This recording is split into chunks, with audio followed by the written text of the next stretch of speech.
Rogoni, who moved the motion, accused Mutai of gross constitutional violations, abuse of office and misuse of public resources. He also accused the governor of coercing women into inappropriate sexual acts. The motion was actually moved even despite the court stopping it. The motion seeking the removal of impeachment from office of the governor for Kicho County, Honorable Dr. Eric Kipkoech Mutai, by impeachment has been supported by 2/3 of the members of the County Assembly of Kicho. I therefore declare that the motion is passed and the governor, Dr. Eric Kipkoech Mutai, stands impeached. One new Mpox case has been reported in the country, bringing the total number of confirmed cases to 9. Health CS Deborah Baraza said the 9 confirmed cases are among 227 samples tested to date by the National Public Health Laboratory, out of which 211 tests returned negative results, while 7 are still being tested. CS Baraza said the latest positive case is a 37-year-old male truck driver who had travelled to Rwanda and Uganda. She added that surveillance efforts remain extensive, where 68 contacts have since been traced, 61 of whom have been monitored for the recommended 21-day period. President William Ruto has appeared to defend the government's decision to lease the Jomo Kenyatta International Airport to foreign company Adani Holdings Limited. Speaking during the Magical Kenya 2024 exhibition at Uhuru Park, Nairobi, President Ruto said the proposed renovation and expansion of the JKIA is important for the nation's economy, According to the president, the government's plan to expand JKIA will increase the total number of foreign nationals to 5 million by 2027. And by 2027, as I have said, we want to have 5 million tourists. And that is the reason why we need to expand our airport. We need to expand our facilities. We need to expand hospitality facilities across Kenya, because we have the best premier destination in the world. At the same time, the president has announced plans that will be used to attract foreign nationals. According to him, the new popular digital nomad work permit enables foreign workers to live and work in the country. I am pleased to announce yet another milestone of introduction of digital nomad work permit, specifically designed to welcome global digital professionals, allowing them to live and work in Kenya while enjoying the country's natural beauty and high-quality lifestyle. Kenya can be your home, where you and your family can experience the wonders of magical Kenya every day, all while serving clients from anywhere in the world on your digital platform. The president's statement comes at a time when the government has been criticized for its plan to list the JKIA to Adani. The Ministry of Cooperatives and Micro, Small and Medium Enterprises Development has sought to clarify reports on defaulter loan recovery measures for the Hustler Fund. MSME's Development PS Susan Mangeni noted that though intermediary service providers such as banks and telecommunication companies assist in implementing the fund, they do not own the financial product. PS Mangeni stated that the Hustler Fund is fully government-owned and operates under Kenyan law, further noting that loans totaling over 57.8 billion shillings have so far been disbursed out of which 45.5 billion has been repaid. And finally, UDA party has rejected a proposed constitutional amendment bill introduced by one of its own elected leaders, seeking to extend the current presidential limit from 5 to 7 years. Party Secretary General Hassan Omar described the bill, sponsored by Nandi Senator Samson Cherargei, as an initiative that threatens the democratic principles hard fought for by the Kenyan people. UDA, in a statement which President Ruto reshared on his his X account, further criticized the bill's sponsors, accusing them of engaging in political delinquency and failing to appreciate the historical importance and institutional necessity of term limits. That's the news wire. I'm Leah Ubaga.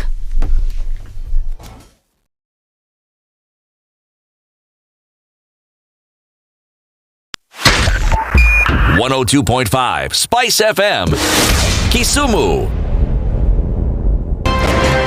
The man who looks at a beautiful girl and doesn't talk to her will end up serving lunch at her wedding. Aya, City, do like that. My father has killed a mouse. Will he fail to kill a man? Ameua panya. Small mammal, big mammal. Mtu atamshinda. I mean, I don't understand. What are they saying? How are we comparison? I mean, you kill a mouse. What are they saying? What they're saying is, my father has killed a mouse. Will he fail to kill a man? Name, surprise. Someone's name. The name surprised you? No, the name is surprise. No, what am I saying? I'm from Nigeria, man. I met somebody called I Believe. So your name is I Believe? Yes, my name is I Believe. But that's the short form. I said, excuse me? I said, yes, my name is I Believe. So what's the full name? I believe in the goodness of God. The Situation Room, Kenya's biggest conversation. If you go out of this country and come back the same person, then you have a problem. Buy land, 1 million. Put it there for 5 years. What's the purpose? It'll have increased in value. No, that's the thing. That's darkness. You know, that's an eclipse. You don't do that. I hope you don't believe that a hustler is a poor person or that all hustlers are poor. I've seen that conversation. Tell us, who is a hustler? So who's a hustler? Hustler is a person who is making a living through hard work. Corruption in Kenya is a political accusation. The people who are actually corrupt are not pointed fingers at. Kenya is not free.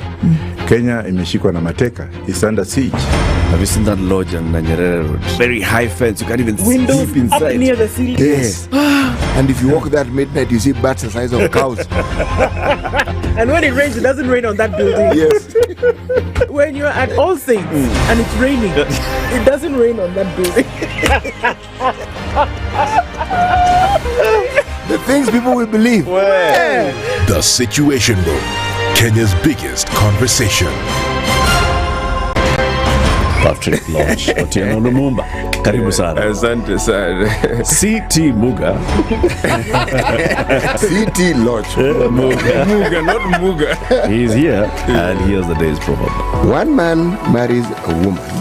Another man marries troubles. Is he the same man? Spice. A lion cannot eat more than 2 donkeys. It will die a natural death because there is no ICU in the forest. In Kenya, it has become the situation that you cannot conduct 2 elections. In fact, with the same Bukati, IBC. You can't. I told you about this Indian friend of mine who was enjoying other Indians in the group. He wrote the word valve and told them, read it. So how did he say it? I really want to know. The valve. Of course, kina Ednah, it's the, like you've said, the bees and the peas. Kila kitu mkisia kisema atasema opposite. Opposed? Ukisema hii anasema opposite. Opposite. Ukisikiliza namna hii unasikia opposite. The Situation Room, Spice. The only way to start your day. Thank you very much, Eric, and it's good to be at the Situation Room. Always a pleasure coming here. This is the most challenging interview panel in Kenya. You guys are very well informed, and as you can see, Charles today, very philosophical. To be poor in this country is the greatest sin you can commit, not just from a legal perspective, but from life generally. It is very, very skewed. We just heard on the floor of parliament, just most recently, a leader within the ODM saying that sisi ni ng'ombe is a baba. Yeah. Which means that you are willing to be milked dry. Hapo. You cannot force me to believe. I'll give way. If it's land that I'm told to return to you, I will. Okay? Because the court has said so. But I'll continue saying, hawa watu wamenirusha. That's all that I'm doing. The Situation Room, Kenya's biggest conversation.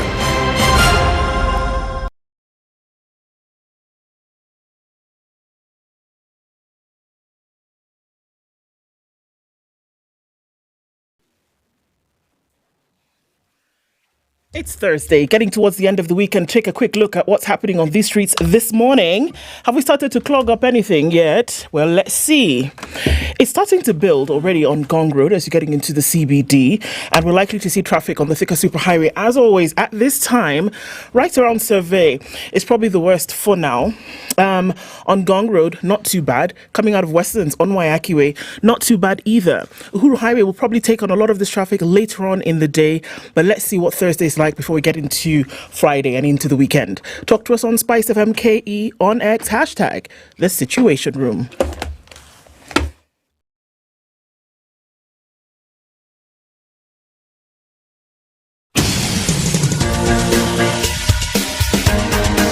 This is The Situation Room, the home of hard-hitting political commentary and penetrating insights about the state of the nation. This is a talk radio experience like no other. The Situation Room, a place for hard truths, debates, and elevated conversations. The Situation Room, witty, political, engaging, deep, controversial. In the room, we have C.T. Muga, researcher, academic, seasoned political observer, a fountain of wisdom in these politically uncertain times. Ndu Okoh, Nigerian by birth, Kenyan by choice, communications expert, Pan-Africanist, a truth seeker and believer in people power, and Eric Latiff, agent provocateur, the man in the chair, seasoned journalist, news hound, a man who believes in punching up, not down.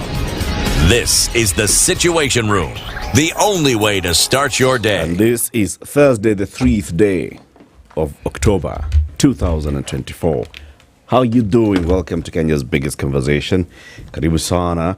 Hey, it's cold in here. City, ukika chini zima hiyo kitu. Zima hiyo kitu. Instructions zinakuja. Surely. Zima hiyo kitu. Sema vile uko. Zima hiyo kitu. How you doing, do? I'm well, thank you. Good morning. The cold is what? It's oppressive. Ndio. That and many other things. Eish. Ni kama imetumwa. City, and you? How are you? I'm very well, man. Yeah. Very good, man. Very good. Karibu sana kwa siku ya leo. What is it? Titi. The freeze. Yeah, umebuffer. What happened? Sinajua niko TV. What happened? Nakama tu freeze kidogo. Lakini how are you guys doing? We're fine. Fine, thank you. Weather iko namna gani? Weather bana si poa. Kweli eh? Weather si poa. Si poa. Nini iko mbaya? Weather. And all that it encompasses. Yes. Ai bana. Nimepatia some sore throat.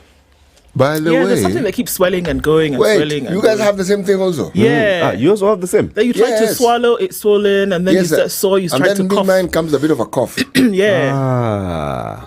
Thank you. You thought you were going. My brother, you won't go alone. Bas. Yes. Yes. You feel it, right? Yes. Comes and goes. Kwanza in the morning you wake up with a painful throat. Yeah.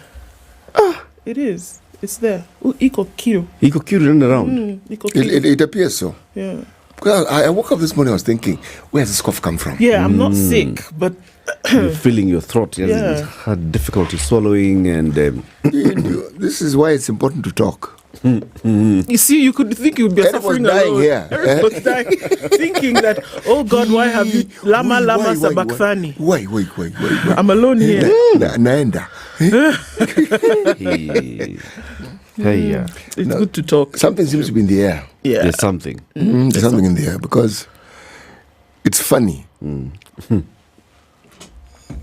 It is funny. Not funny, ha. But funny, odd. Odd. Funny, peculiar. Let me tell you what we shall be discussing today. Quick, so that we look at the weather forecast. At 7 a.m., we will be joined by Professor Patrick Otieno Lumumba. Lodge. Lodge Otieno Lumumba, advocate of the High Court of Kenya and Tanganyika. And Tanganyika. Yes. Okay. He's advocate of the High Court of Kenya and Tanganyika. That's very interesting. He decided to go and pass the bar in Tanganyika. Yes. Okay. But I wonder, if you're admitted to the bar in Kenya, you can serve in the East African community. Yes, you can. Sasa mbona yeye ama decide afanye Ili exam ya Tanganyika. Ili isiwe ati ni swali inaulizwa mbona. He'll come, we'll ask him actually. This Tanganyika story, how does it come? Brother, yuko namna gani na mbona uliwacha Uganda? Yes. So Professor has written a letter to President William Ruto. Cry, my beloved country, in which he says several things. Now, we'll be seeking to find out what is it that he's saying to the president. And number two, has the State House received that letter? Has it been stamped received? Has the president called him and told him, barua yako nimeipokea, eko moyoni mwangu, nimeipokea kwa moyo moja? Who did that song? Was it Naswanyika? I think so.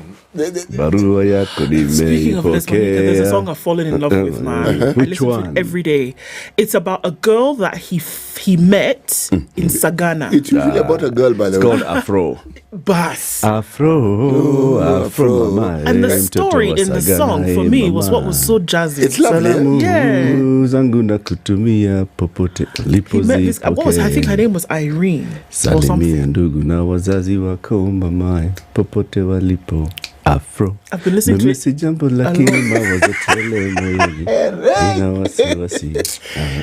was a lovely song. Very lovely. Good. Awesome story. But John Gereza. It was preceded by an earlier one. Conductor. Nipe tikiti. Niende Jericho. Nikamwone Asha. And then there's another one which also followed. Taxi driver, nikomboleshe gari. Actually, that's the one that's going to see Asha. That's the same one. Nakuru. Nikamwone Asha. Aliniambia nifike Jumamosi. Nami sitaki kuvunja promisi. As I said, it's all about some girl. It's always about a girl. It's always about a girl. Music is love or God. Kabisa.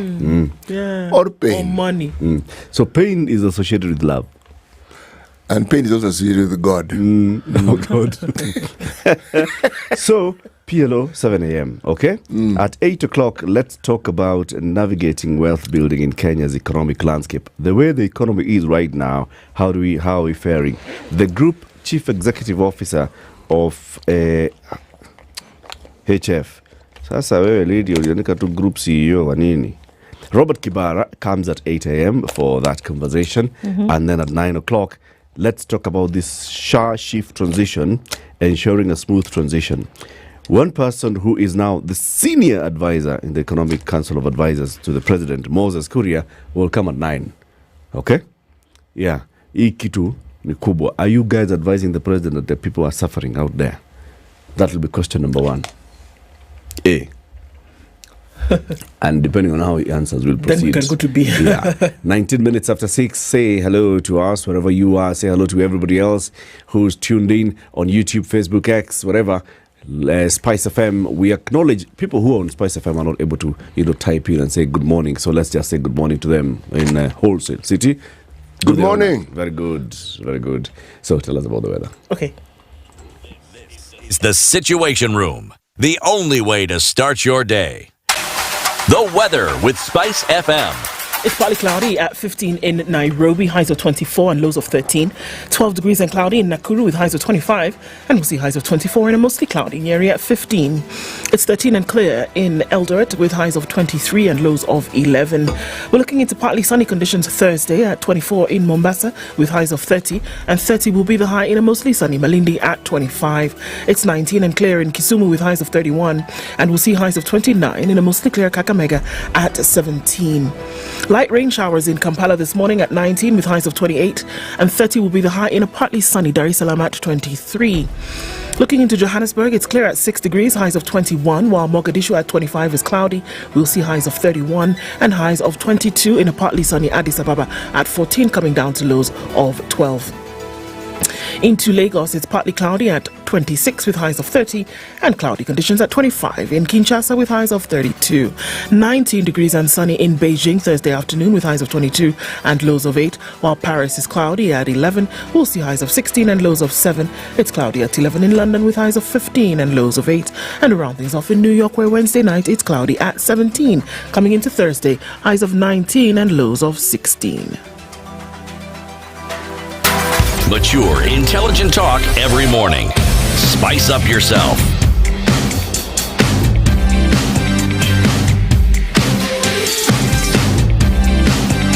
Mornings done right. 94.4 Spice FM, Nairobi. Okay, so people are online this morning. Let's start from the bottom, going to the top, shall we? Yep. Good morning from Kwale, says Erastus Mwangongo. I've said that wrong. Mwanongo. Okay. Wilfred Odhiambo says, good morning. The third day of the third last month of 2024, and the situation room is all but happiness. Nice place to start your morning until the reality of KK government hits you. Chineke me. Okay. Wilfred, you know what Chineke me means? What does it mean? My God. Oh, maybe that's what he meant. Maybe that's what he meant. Chineke me. Chineke is God. Then me. My Lord. Me. I wonder. Paul Omonde says to tell both of you that those songs remind him of the good old day or days. He said day. Thank you. Sam says Sina Makosa is my poison. That one, you've understood it. Si wako si wangu ni nini tunapigania? Chuki ya nini kati yangu? Mimi na wewe. You really know that song? I do. Excuse me. The throat is doing the thing. Oh yeah. Eric, just go into singing. Miskia.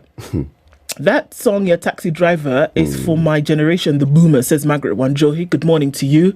They forgot Safaria Samburu, says Elkana Kagai. Peter Bothia says, good morning, Spice team.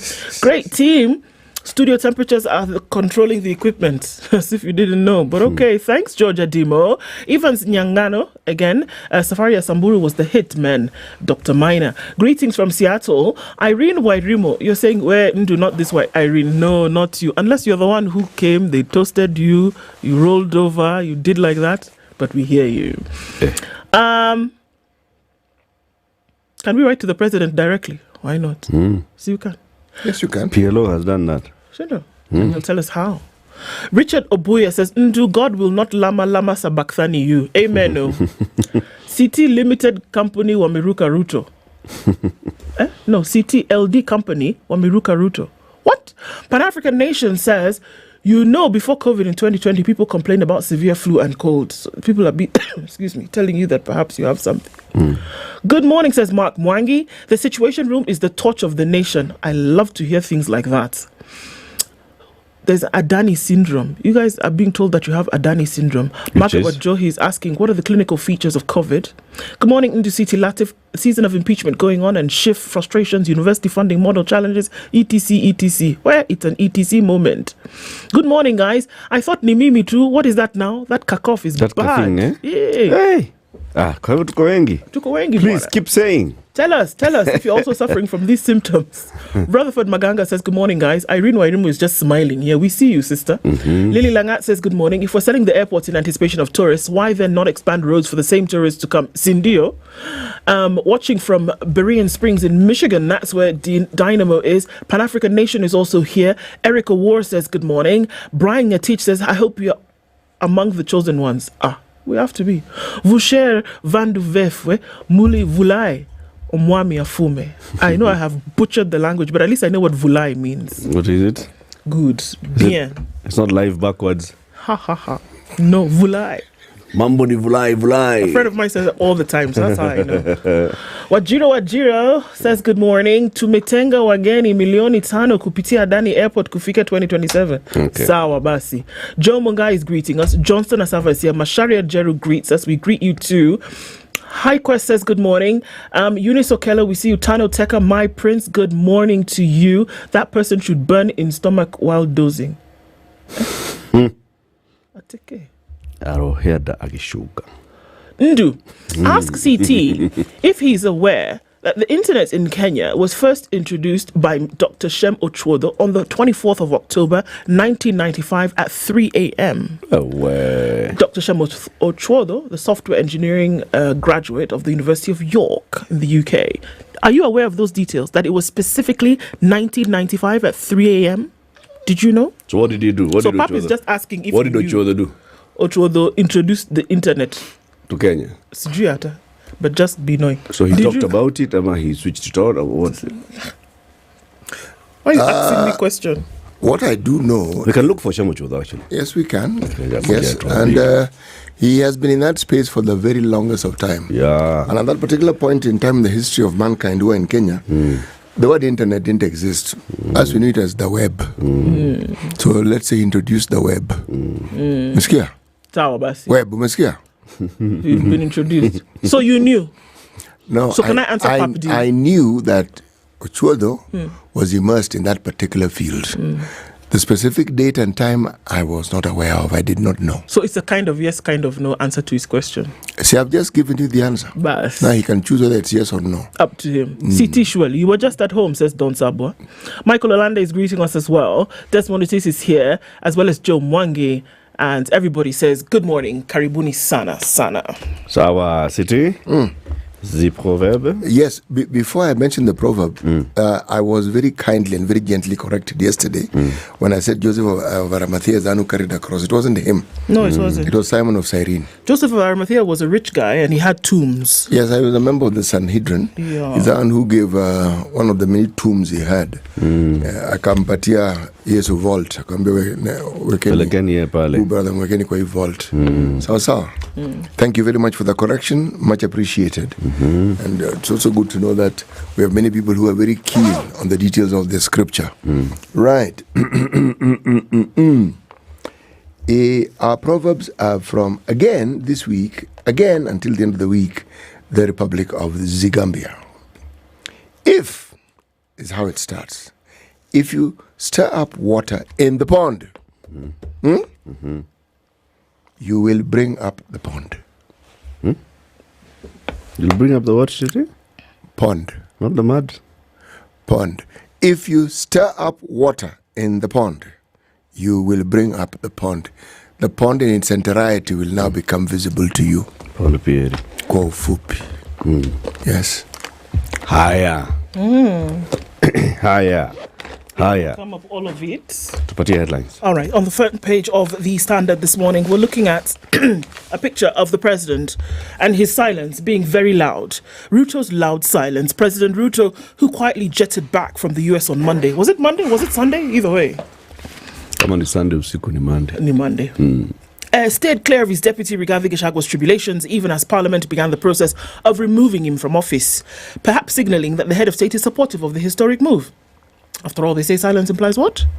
Consent. And as the DP turns his attention to the Senate, where the trial proper will be conducted, it will be an uphill task winning over at least a third of the 67 senators needed to scuttle the motion. I thought it would be 47 who were needed. 20 cannot vote, right? Anyway. We'll look at that constitution. I saw that as well, and I was asking myself, what exactly? Why state could lose 7 billion shillings in the Hustler Fund? Okay. Yeah? New jobs hope fades over slow growth, and this is in the business pages in terms of the economy. Woman detained over child sexual abuse claims. This is a big deal when we're looking at sexual abuse, even if it is alleged or suggested for children. It's a big deal. New social health insurance serves patients more pain. It was not another day that was prettier than the first one in terms of the rollout of SHIF. Kicho County chief impeached despite order from court. So he went to court. Court said, no. Hold that whole thing. the County Assembly said, what? Get out. Kenyans in Lebanon are saying they're homeless and they're stuck. What's going on? Mm-hmm. I thought we had gone and gotten our people from Lebanon. Apparently more. There are more people than the ones that were gotten. Now with the bombing of Hezbollah on that side. This is now, with the recent airstrikes, it's hard to then locate people. This is what we are being told. And it's a bit of a nightmare. Speaking about another nightmare, the nation is talking about the SHIF nightmare. People are crying, people are in woe. Sick system. Across the country, patients are enduring a medical crisis of unspeakable horror. Their up-to-date NHIF cards have been disabled, while the new healthcare plan, the SHIF, is yet to take off due to rollout glitches. The transition meant to safeguard Kenyans' health and ease their suffering has instead left them stranded and in pain. It is not funny. City lawyer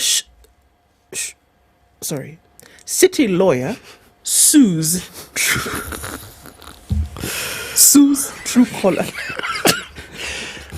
That Freudian slip. City lawyer sues Truecaller for violating data protection law. Having a bit of a morning, you'll have to excuse me. Right. So Truecaller did the thing, gives all the information. They're saying, excuse me, that's a breach of mine. You enjoy the moment. Puzzle of broke counties with 42 billion shillings in your account. Now, isn't that the kind of life you want to have? You're broke, but you got some 42 billion. I can enjoy it. Yeah? Inside Gachagwa's plot to scuttle Gachagua defense. Sorry, let me say that again. Inside MP's plot to scuttle Gachagua defense. There's something there. Again, looking at the impeached governor of Kicho, outrage over 7-year term for president. Members of parliament says, what? Forget it. Yeah. State mints 107. Wow. I'm shocked too. State mints 127.2 billion shillings through the e-citizen platform. You see that 50 bob you pay, 50 bob, 50 bob, 50 Is it bob. that? Plus, I'll give you more details about that. Okay. It processes 120,000 transactions daily, collecting 26.4 billion every day. Nice. In the Business Daily, Safaricom eyes deals with Starlink rivals in data fight. Apparently, Safaricom has opened a window for partnership with satellite internet providers that rival Elon Musk's Starlink in a push to tap customers in areas not served by its network. And they're saying, why should we go and invest in laying fiber cable in areas that are vast and wide if we can actually partner with somebody who's offering satellite services, and then we just become the last mile distributors of that same service? And that's what they're looking at. Treasury calls for rates cut as inflation falls to 12-year low. The inflation fell to 3.6% in September from 4.4% a month earlier on easing food, energy and transport expenses, according to Kenya National Bureau of Statistics. This is the lowest cost of living measure since December 2012. Not 2022, 2012. The last time inflation was at around this figure of 3.6% was 12 years ago. Wow. And if we remain within this range, then we're doing well. So the National Treasury is telling the CBK monetary policy, lower your rates so that then interest rates can come down. Sawa. Of course, the National Treasury is interested in this because they don't want to keep borrowing at 16%. Ticker headlines: Kenya taps 36 billion shillings China loan for roads. So the Treasury has tapped 36 billion and concessionary loan from China to pay arrears and allow works to resume on 16 roads that are under construction by Chinese companies. Chinese companies are in Kenya. Kenya does not have money, so Kenya goes to China to ask China for a loan so they can pay the Chinese companies to do the roads for Kenya, and then we'll pay the road the China the loan. Pay the Chinese. Yeah, sawa.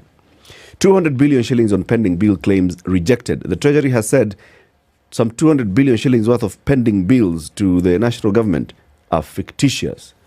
And the Treasury says, we don't know you. Go away. 200B. So that figure, initial figure of 700B, cut it down by 200 billion. So 500B is what we have as pending bills.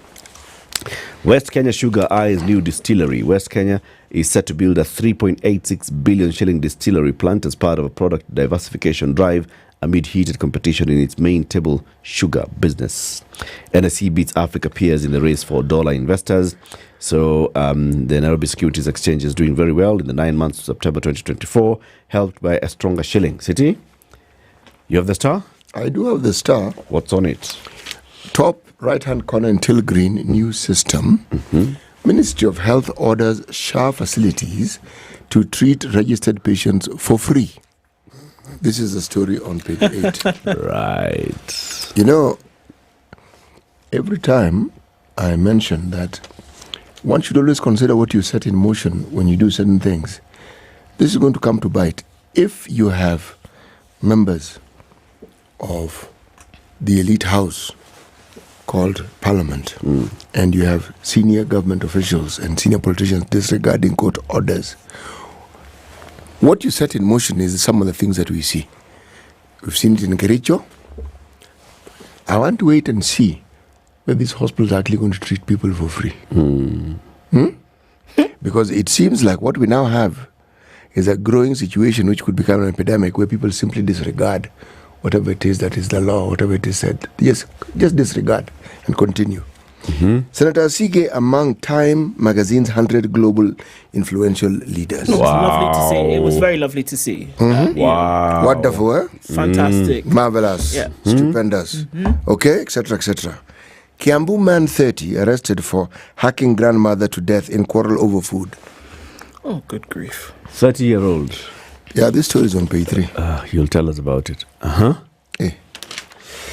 World Bank pledges 65 billion Kenyan shilling to transform city rail network and help decongest Nairobi. There's a city rail network. Whatever exists, even if it's in the periphery, whatever exists, it's going to be transformed to 65 billion shillings. Yes, they want to transform it into 65 billion shillings. Do they have the 65 billion? No, World Bank. World Bank. Not us. Us, you know the story. Our story is not secret. Then, bang, in the middle of the paper, exile. Gachagwa's allies fear a state clampdown would soon be launched after dossier put out. Dossier. Question, which dossier? DP under pressure to quit and seek asylum. For what exactly? Ile mambo amefanya. Asylum as in go and hide? Go to another country. Go to another country. This story, me, I'm not understanding it. Say political persecution. Yes. In my home country. Yes.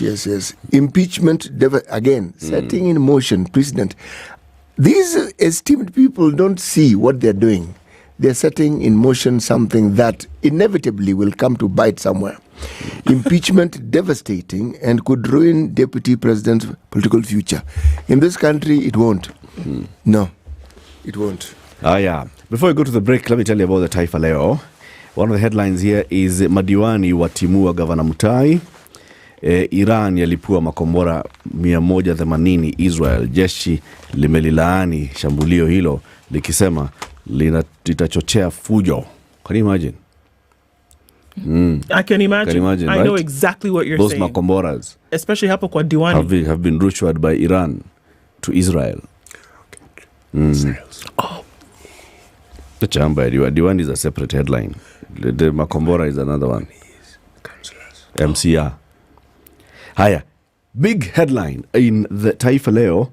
Maelfu ya wagonjwa wakosa huduma hospitalini huku hospitali zikisisitiza wagonjwa walipe pesa taslimu. Mitambo ya kwama. SHIF machungu tele. And we have a photo here of a very, very smiling PS for public health, Mary Mudhoni. Wagonjwa waliokuwa wakitegemea hazina ya kitaifa ya bima ya hospitali NHIF waliendelea kutatizika huku mpango mpya wa afya wa huduma ya jamii SHIF ukifeli hata baada ya serikali kusisitiza kila Mkenya anafaa kujisajili ili kupokea huduma. Haya, things are like that. Mambo ni kwa hivyo. Now there's a lady called it's not that way. Sahau mlima. Wazee sasa wanaambia Ruto, forget it. Unajua mlima? Sahau. 21 minutes to 7. Let's take a look at traffic.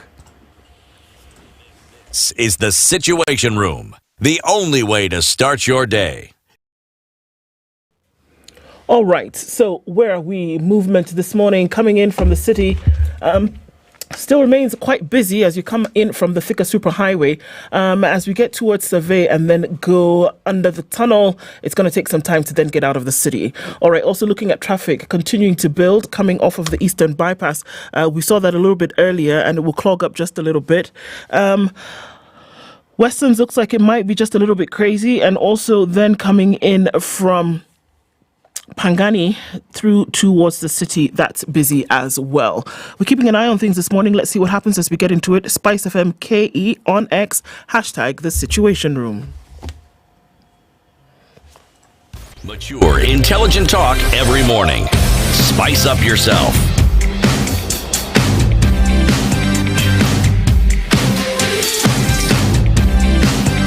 Mornings done right. 94.4 Spice FM, Nairobi. Okay, so there's a SHIF nightmare. We have to look at it because it doesn't make sense at all. Yeah. And what we've been seeing in terms of stories that have been coming in from across the country, and everybody who has that, I know we'll be talking about that at 9 o'clock, but just a quick look at how it has actually affected people. We've seen all sorts of things all over social media. The Nation is reporting this today on page 9, and here we go. Pain and agonies, patients stranded in hospitals as new health system fails. In the dimly lit corridors of Jaramogi Odinga Teaching and Referral Hospital, Rose Joan Auma sits motionless, her face twisted in pain.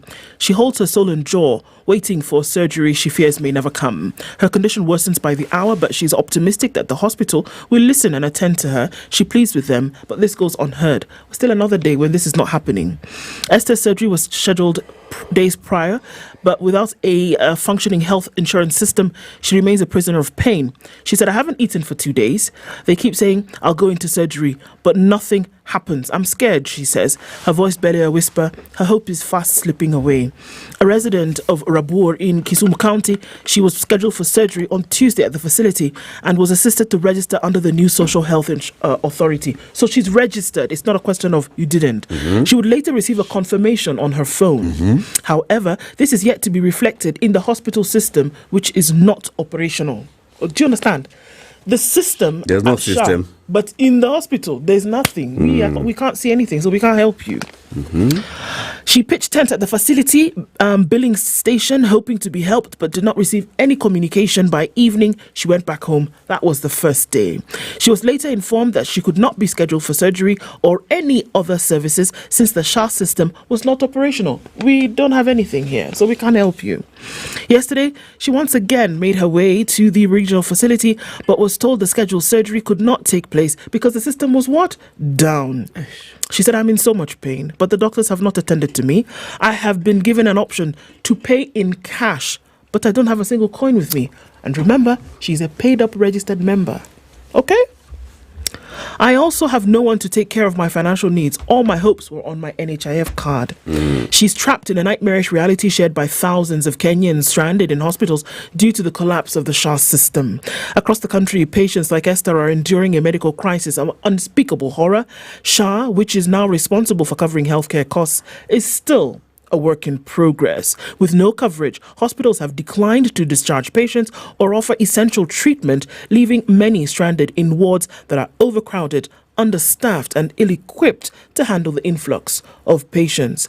In a system meant to safeguard public health, it's the poor and vulnerable who suffer the most. Those unable to pay are left in limbo, unable to leave, unable to afford treatment, and with no clear path forward. Imagine what's happening with new mothers or mothers who are about to deliver their babies. Just imagine. One of them, Joyce Wamboi, who requested the name of the hospital not to be mentioned for fear of being victimized, gave birth normally on Monday, a night before the rollout of SHA. Her baby is healthy, but she remains barred from leaving the hospital because she's a newly registered and her registration is yet to go through. So system is not working in these facilities. The system is not working in the facilities. Much as the facilities would like to conform with the order by the ministry, treat the patients, let them go home, they need records. Yes. Because there will be reimbursement. The whole idea is that you're going to be reimbursed. And you do not want to be called a hospital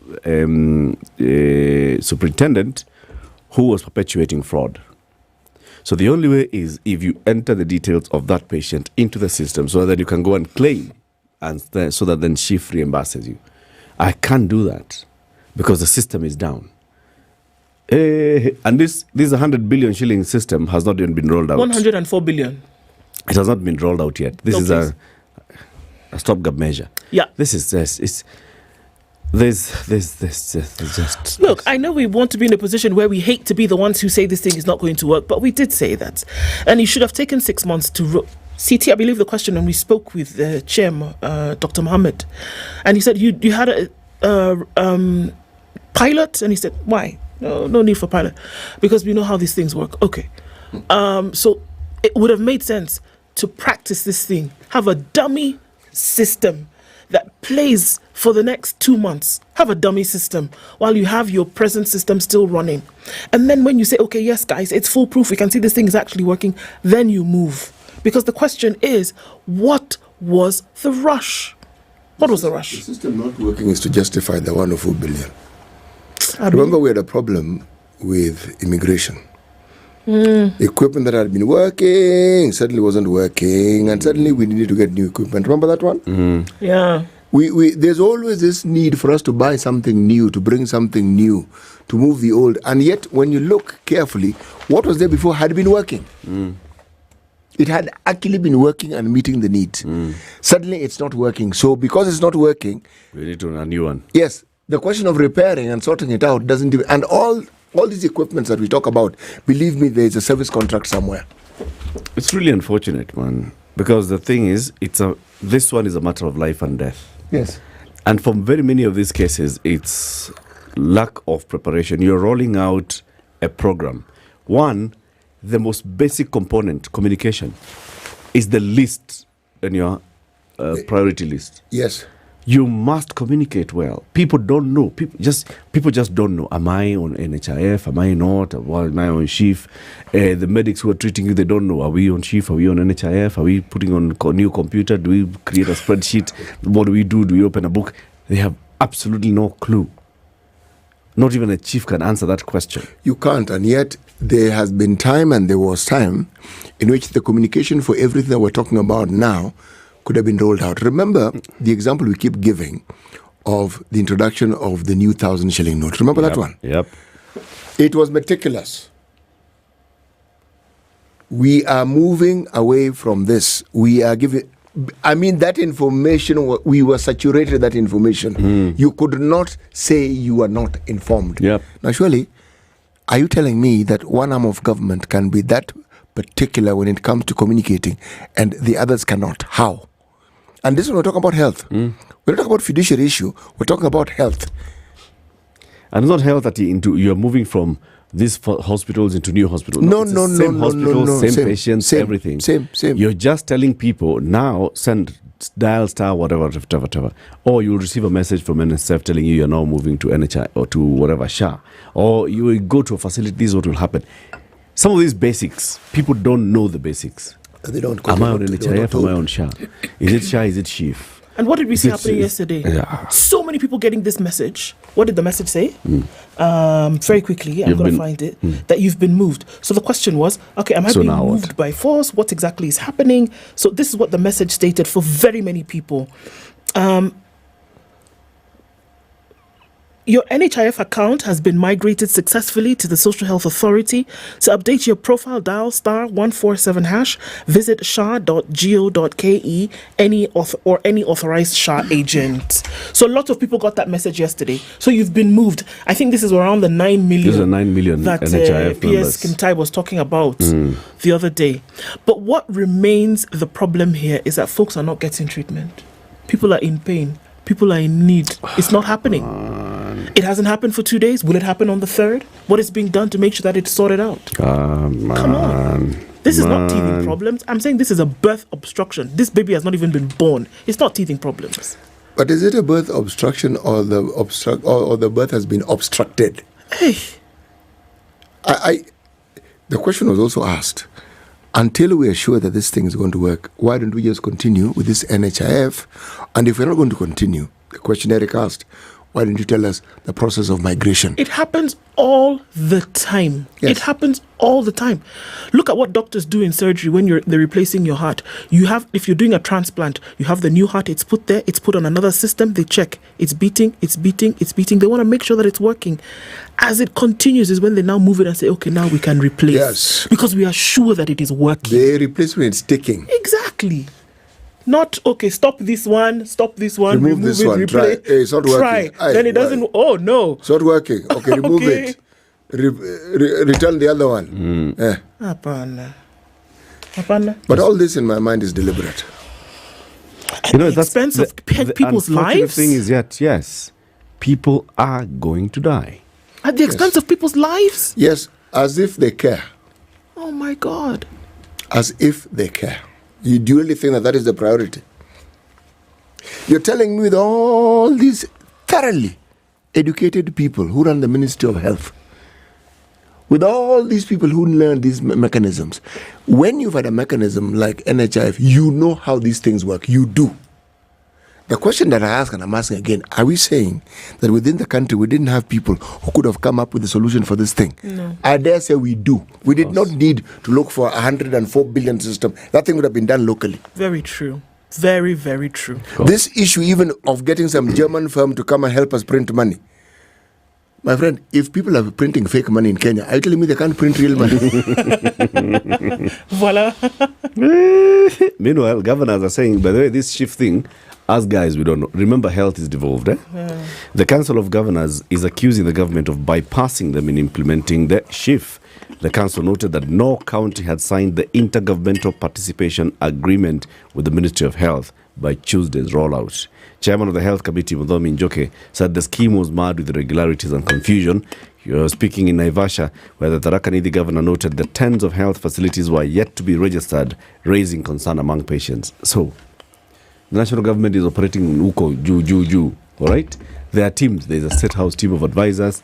There's a Ministry of Health team. There's an NHIF team. There's a SHA team. There's now a Safaricom Adani, not Adani, those guys are called Convergence, and the other one, team. Everything. In fact, now we can blame everything on Adani. Meanwhile, school. Adequate teachers to support grade 9 rollout still remains a big question, even as the government steps up transition plans for the pioneer class. This is because there will be no fundamental shift in teachers' numbers, even with the ongoing recruitment to replace the interns with permanent teachers. Presently, there are about 40,000 intern teachers in JSS. Those will be considered for conversion to permanent. Another 6,000 interns are presently teaching in primary schools, with another 450 deployed in secondary. But even with these numbers, JSS schools only have 2 teachers, posing a challenge to the smooth rollout of the CBC. The ongoing recruitment of 46,000 teachers does not amount to a major shift, because all we are doing is converting interns into permanent. It basically means the challenges facing the JSS in the looming transition shall remain unresolved. Can you imagine? January is coming. These kids who were in grade 7, they stayed without teachers. They were in grade 8, they were sharing teachers with the grade 7s. Now they're going to grade 9. They don't even know, do we have a classroom, do we have a lab, do we have teachers? Hii Kenya, na hii mambo, utajua tu. Utaona kwa dunia tu. Utaona tu. Do you know, one of the things that I find fascinating, on the matter of this impending impeachment of the deputy president, I'm just looking at the details that those who are for this particular motion have gone into. So you getting people to public participate. Today you cannot imagine my surprise when I was looking at the Standard and there was an insert. There's a form. Like a complete form, properly printed, asking me to give my views. And they've stated everything, and they want me to even sign, indicate the date. Now, this is public participation improved, okay? Meaning no loophole, nothing. Loophole seal. Whenever you see such details, does it then not tell you that when we find a situation where we keep asking, couldn't they have done this better? Could they have a pilot? Why I say this thing is contrived is because it's the same group of people who are supposed to be thought leaders in terms of determining the direction in which the country moves, who on the one hand will go into enormous details and ensure that they follow the letter of the law. This is simply to ensure that the issue of public participation is covered. All these details. Yes. Now, something to do with health. You've been talking about changing this system. All of a sudden, D-Day has arrived. You're keen on deducting money. The services can be provided. How exactly? How? And this is supposed to be something that, well, you're just teething problems. These people should be ashamed of themselves. People are dying, and you're telling us it's a teething problem. People who didn't need to suffer, didn't need to be unwell. You know why? The previous system was working okay for them. There had been no complaints. It was fine. It was fine. Now, if you're having problems, why don't you just go back to that old system until you figure out this one out? Fix it. Yes. Because nobody's opposing the new system. They're not saying we don't want it. But if it's not working for you. You have had a year. There is no reason why it should not be working. It's been this month of October. Right? We've known about it for quite a while. 17 days from today will mark the day that the president said we have rolled out universal health coverage. All the laws were in place. All preparations were to be in place. In fact, on that day, the president said, come January, you should go to hospital and be treated and go home. Yes, that's what he said. What they had told him is that this thing, 3 months, we can roll it out. They have taken a year.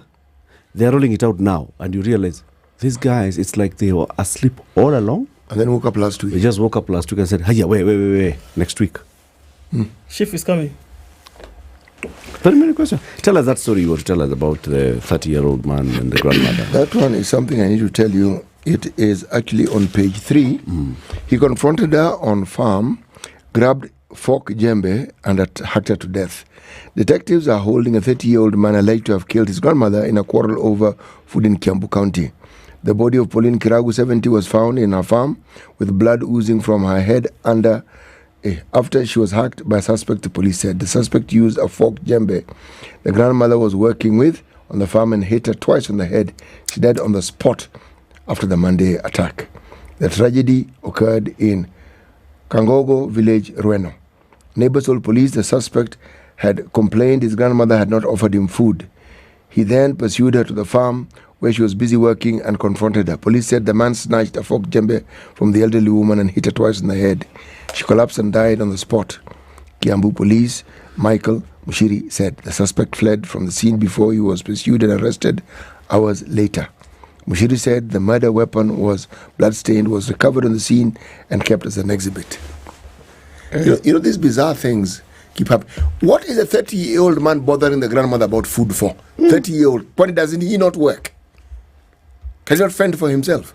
Is something wrong with this story? There's something very, very wrong. Yeah. Is he not the one who should be looking after his grandmother? There's something very wrong here. Yeah. And then kills her. There's something very wrong with this story. Yeah. He expects it is his right for his 70-year-old grandmother to feed him. And he's 30 years old. Then you come and then in the event that she has not, then you decide to attack her. Meaning a 30-year-old man who's supposed to be looking after his grandmother. That's what the story should be. Yeah. But this one is now completely inversed. So you kill her because food was not ready for you. She's in the farm. She's working. You come to the farm, you take the fork jembe, and you hit her twice. Can you imagine you taking a fork jembe and just hitting someone with a fork jembe? It's a very painful story. There's another painful one about a woman who runs a daycare and has been detained for 14 days pending investigations into allegations of child pornography. The alleged incident involved over 10 children aged between 2 and 4 at the Apple Daycare in Wangige Market, Kiambu. An affidavit filed in court by DCI detective says Wamboi was arrested on Monday after the photos and videos of the alleged offences were found on her phone by residents of Wangige. Yesterday, she was produced at the Kikuyu Law Court as police asked for more time to complete their investigations. The detective leading this, called Detective Nicodemus Musembi, told the court that Wamboi is alleged to have been engaging the children in sexual acts. The daycare was operating with more than 10 children who are all believed to be victims of the heinous act and have all been taken to different health facilities for assistance. Apparently, the neighbors grabbed the phone and they found those photos and videos of these young kids. Oh my God. On this woman's phone.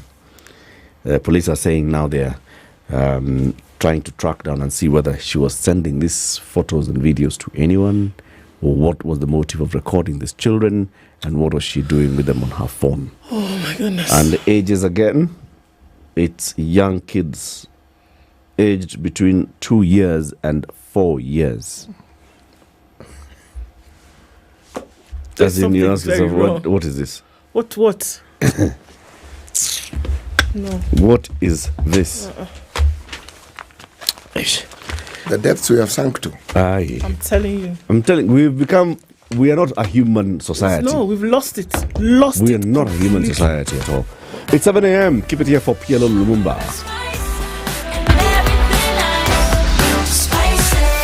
Spice up your life.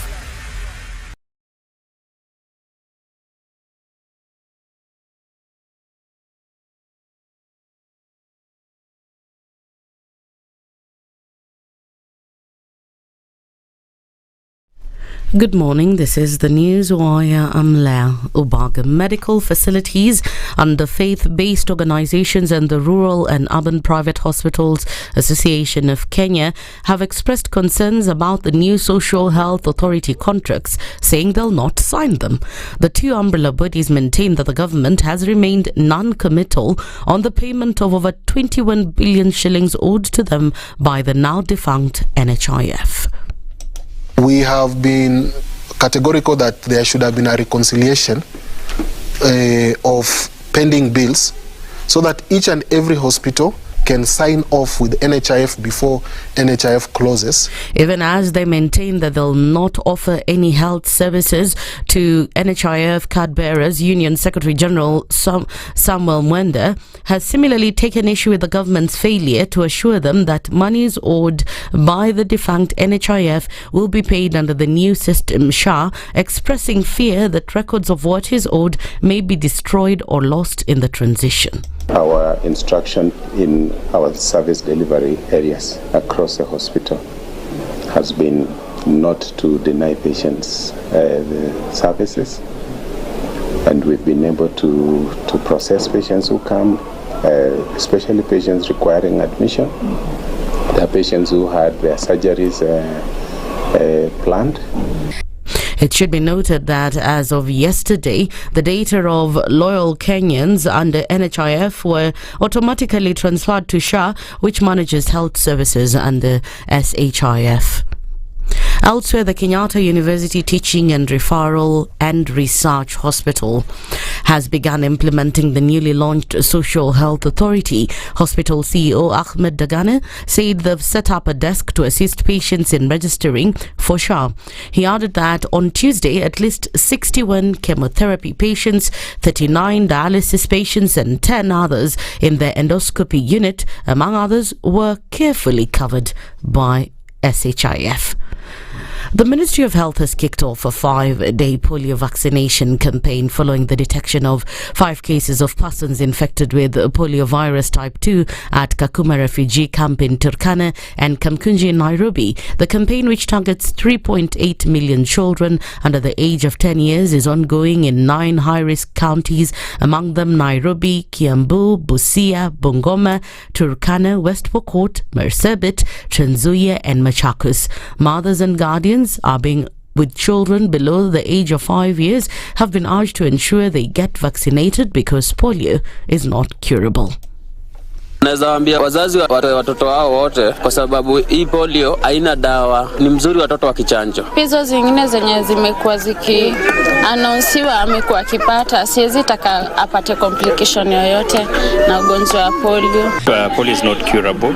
We prevent it through vaccination, and that's why the government is reinvesting in this, because ultimately without cure, then if you are at risk. In Doraka side we have a target of about 83,400, which which we are supposed to reach every child under age of 5. That is for Ruaraka, and for Roysambu we are supposed to do about 68,000. Well, the campaign ends on Sunday, so make sure your young one gets vaccinated for polio.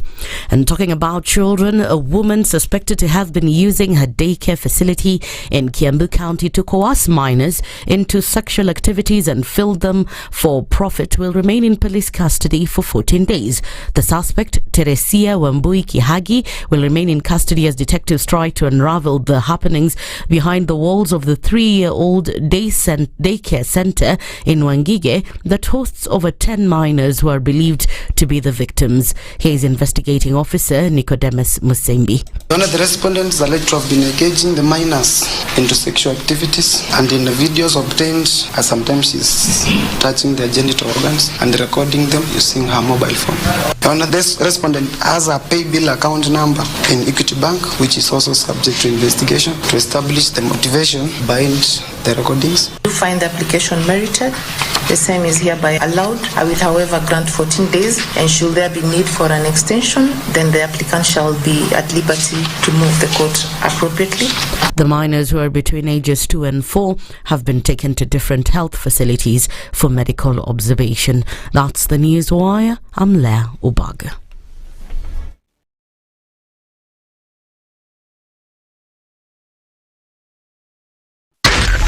SpiceFM, Nakuru. Still pretty busy in the city this morning, and I think we're just getting into the heights of it from what we see. Coming out of Westlands, there seems to be some traffic starting to build as you get onto Waiaki, where that's coming off of James Gishuru.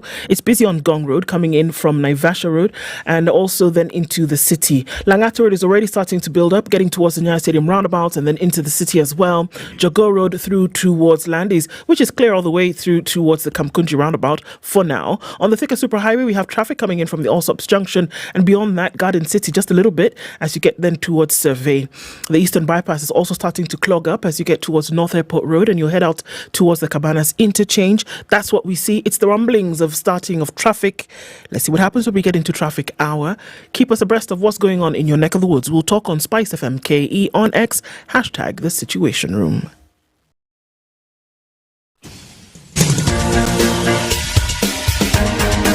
This is The Situation Room, the home of hard-hitting political commentary and penetrating insights about the state of the nation. This is a talk radio experience like no other. The Situation Room, a place for hard truths, debates, and elevated conversations. The Situation Room, witty, political, engaging, deep, controversial. In the room, we have C.T. Muga, researcher, academic, seasoned political observer, a fountain of wisdom in these politically uncertain times. Ndu Okoh, Nigerian by birth, Kenyan by choice, communications expert, Pan-Africanist, a truth seeker and believer in people power, and Eric Latiff, agent provocateur, the man in the chair, seasoned journalist, news hound, a man who believes in punching up, not down.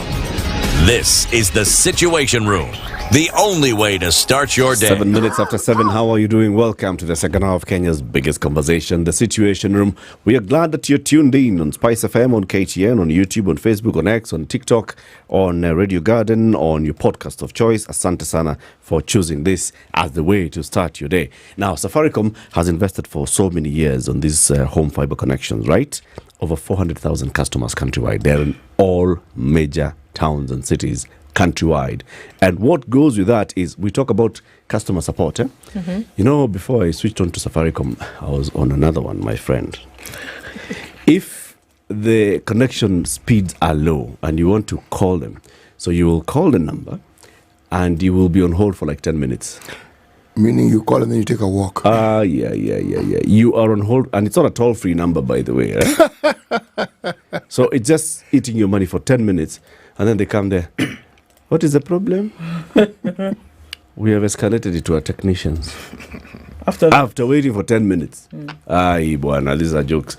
This Safaricom thing, just take your phone, dial 400, straight Safaricom customer care. And those ones, for 400, they know you're calling about fiber. And so they're directly talking to you. If the number is registered, they don't even ask you, oh, they're like, hi, Eric, how are you doing? So what's the problem today? Ta. Okay, just stand right there. Let me restart the router for you. Let's see the speed. Let's see. I believe now it's working. Is it better? Yes, fine. I can see you have connected several gadgets. Maybe if you reduce the number of gadgets, let's see. It works. Customer support at its best, 24/7. And the other thing about them, Safaricom, is if you're moving, people move, Bana. You are in this estate, you're moving from this house to the next house, and you have your Safaricom home fiber installed. You just tell them, 400, Nahama, unaenda wapi? Usimkuja niwaambie. They will come, they will take that installation, you move, they'll install to your new house. Free of charge. Free, bwana. Ulisema watu wanaitwa nani? Safaricom. Okay. Wale home fiber. Right? Si wale wengine. Okay. Hawa. And what they've now done is they've increased their speeds. So if you are on whatever package, there's actually extra speed. Say you're on the 2,999 package per month. That's called the bronze package. You have been on the 10 Mbps speeds. Now they have automatically ramped you up to 15 Mbps. Automatically. You don't even need to apply. Those ones of dial star whatever to move, to migrate yourself, and then go to afyayangu. No. Automatically migrated. If you sign up today as a fresh customer, you automatically get 15 Mbps for bronze, 2,999. If it is silver, 4,100. You've been on 20 Mbps. Guess the new speeds, 30 Mbps. Increase. Like that. If you're on gold, 6,299. 40 Mbps. Now the new speed is double. Double of 40 is what, City? 80 Mbps. Just like that. Automatic. Automatic. Wow. Automatic. How do you sign up to Safaricom Home Fiber? *400#. And then you can select the package that you want. Really easy. And, it's really, by the end of that transaction, you're all set up for people to come and install your thing and get on it, whether it's for work, whether it's for play. Safaricom Home Fiber, doing it better for you every day. Yeah. We love things at work. We hatutaki pressure and stress kwa hii maisha. There are already too many things, right? So you want an easier life, and that's why also Loop comes in. Easier life. What is Loop, City? Actually, it's an app that is beyond an app, because it doesn't just cater for one need. No. It caters for a lifestyle. If you're somebody who likes ease of service, if you're somebody who likes promptitude in your service, if you're someone who wants reliability, then I think you are a ready candidate for Loop. Because Loop enables you to have all that. And it's all in one. All in one. All in one, everything I have said. All those things, you'll find them there. Yes. And to prove me right, this one is no option. To prove me right, all you need, there's no right or wrong. To prove me right, all you need to do is download the app. Download the app. That's it. And experience it. Yes. And experience it. Evo too. All right. Our guest for the next 1 hour is an advocate of the High Court of Kenya and Tanganyika, Professor Patrick Loch Otieno Lumumba. Hello, good morning. Good morning. How are you? I'm well. Good to have you back here. Thank you very much. I said we have to find out why advocate of the High Court of Tanganyika. Why do you have to include it there? I thought it was like automatic. When you're an advocate of a High Court of Kenya, then you can be admitted to the bars of Tanzania and Uganda. And no, you've got to be specifically admitted to the bar of Tanganyika. Remember, Zanzibar has a different bar. So it's not automatic. It's not automatic? No, not at all. So a Kenyan advocate cannot just go and practice. Does not have right of audience in the courts of Tanganyika. Okay. Unless they are admitted as such. Did you have to sit a bar exam in Tanganyika? What happened at that time is that you had to have an interview with the Chief Justice. And the Chief Justice spent how many hours with me? 6 hours. Asking me questions about the laws of Tanzania and Tanganyika. And when he was satisfied that I knew the law, he recommended that I be admitted. Tanzania did not have bar examinations then. They have now introduced it like we do in Kenya. That's interesting. So you actually did study the laws of Tanganyika and Tanzania. You They've got to be satisfied that I'm fit to practice in Tanganyika. Sasa interview ilikuwa kwa Kiswahili ama kwa Kiingereza na Kiswahili? So, swali la kwanza kaka Mpendo. Kwenye haya maudhui. Sheria kwa kipengee. Karibu sana. Asante sana. City will welcome you with today's proverb. And this week the proverbs are from the Gambia. Yes, the Republic of the Gambia, not just Gambia. This proverb is actually interesting. If you stir up water in the pond, you will bring up the pond.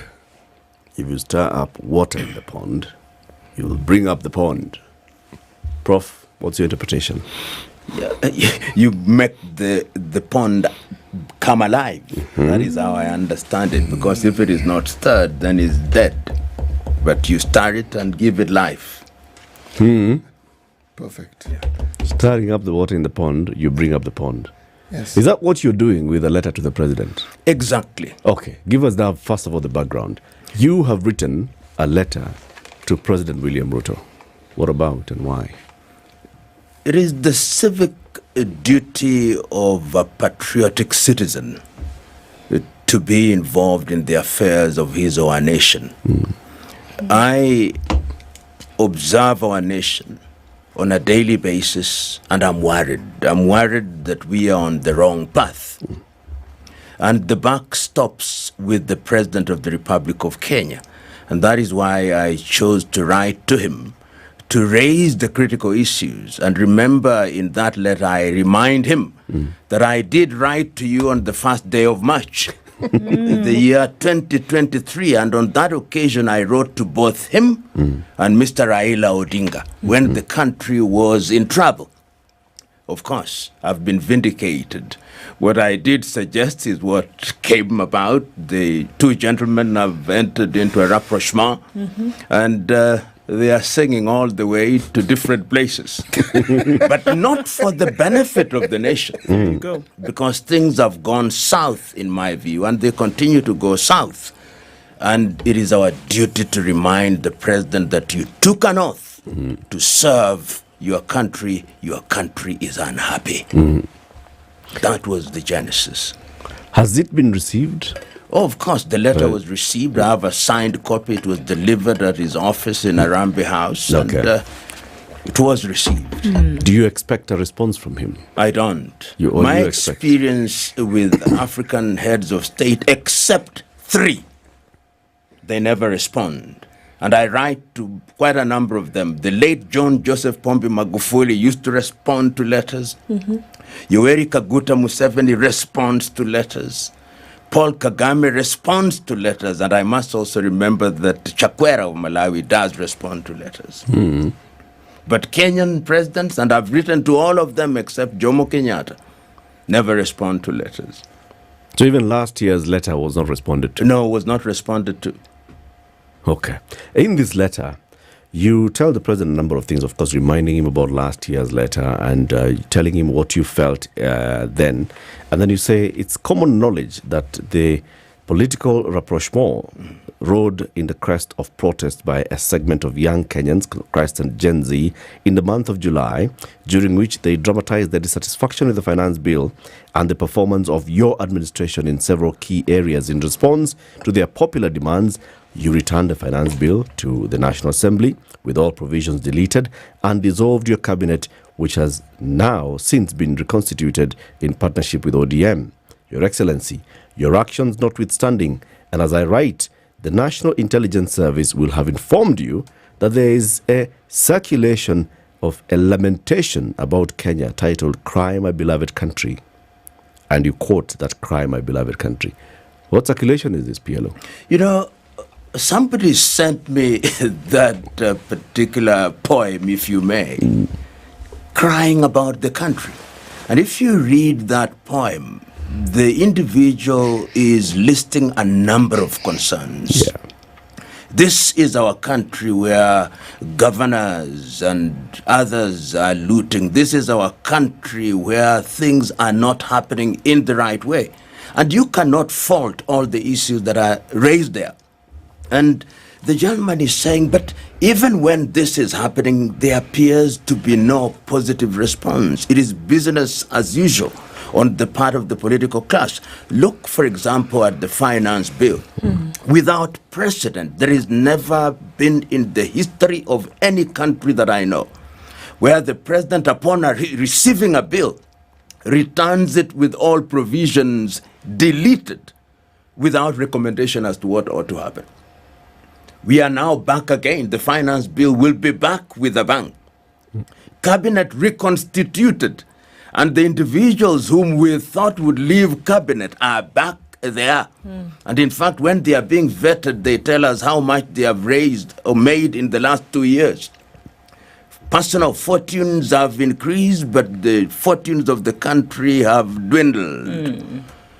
These are concerns, and yet we are not angry as Kenyans. So that what the Gen Z did was to scare the political class for only a short while.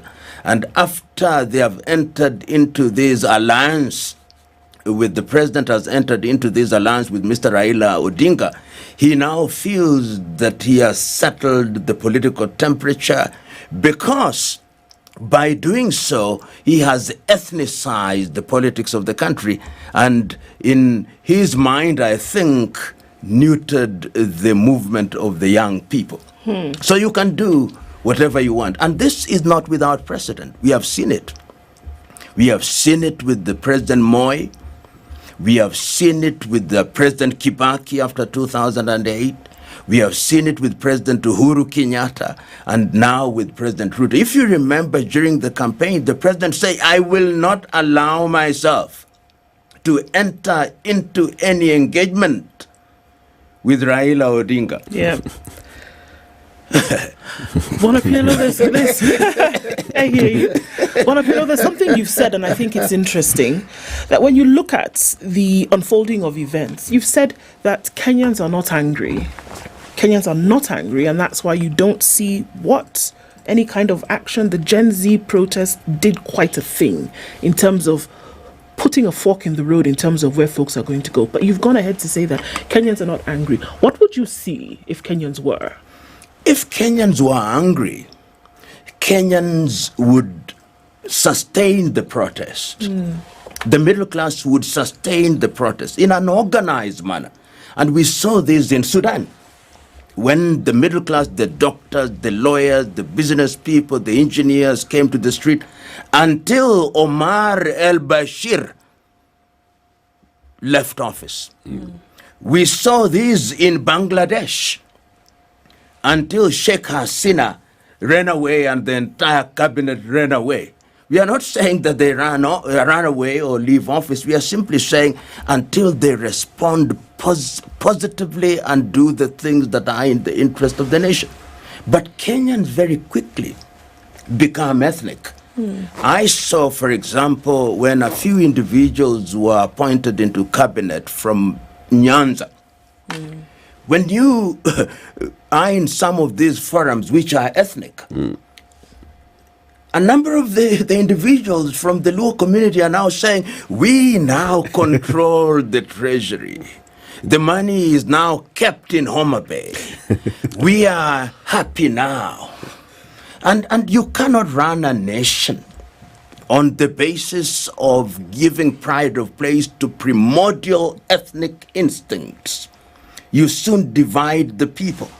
You hold homecoming parties and celebrate, and he who was the devil becomes the angel. And the anger is only as far as your political kingpin has not had his need satisfied. Once your political kingpin has been taken care of, then we all say, hallelujah, it is well with us.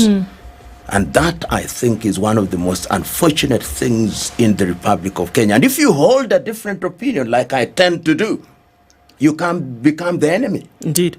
You become the enemy. But these same Kenyans, the people that you speak of, for whom, again, are sovereign, still have issues that are supposed to be taken care of, which to an extent are not. It's the same Kenyans that you say hold up the tribal position as sacrosanct, but still are suffering very many things. Education in the doldrums, healthcare. I mean, it's obvious what's happening with healthcare today. We have an infrastructure that could do with a good kick in the pants, if you know what I mean. But still, we hold this positioning or this ethnicity or this tribalism at a higher regard than livelihood. You know, my sister, there's something that we call the Stockholm Syndrome, where he or she who has been captured begins to love the captor. And this is the situation with Kenyans, that the politicians insult, abuse, and humiliate them on a daily basis. But somehow, they are quick to defend them. You've talked about the health sector now. See what is happening. But somebody is going to defend. I listened to the minister for the time being in charge of the health docket. She appears to be completely clueless. But yet, if you wanted to remove her from office today, her tribesmen and women will come and say, that is our daughter. I saw the case of the acting commissioner, IG, who literally disobeyed court orders. And people are saying, but he's from our tribe. And this happens, and I always remind myself this, that when a country is hurtling towards its destruction, then even when God himself reasons with their leaders and the people, they think God mad. They sacrifice at the altar of ethnicity to the detriment of the nation. So they are complicit in all these. But if people are angry and they want the right things done, then they will insist that the things be done. And I want once again to remind all of us of what happened in Bangladesh, which was after the Gen Z protests in Kenya. They were so dissatisfied with the Sheikh Hasina government, and they were disciplined. They went to her palace. She was airlifted to India. The ministers have all run away, and then they appointed somebody to be in a caretaker position because they were angry and they know what they want. Kenyans know what is wrong. But when it comes to tribe, somehow we give it a pride of place. And that is why the country continues to underachieve. That is why we are not running a democracy. We are running a kakistocracy, a government of our very worst.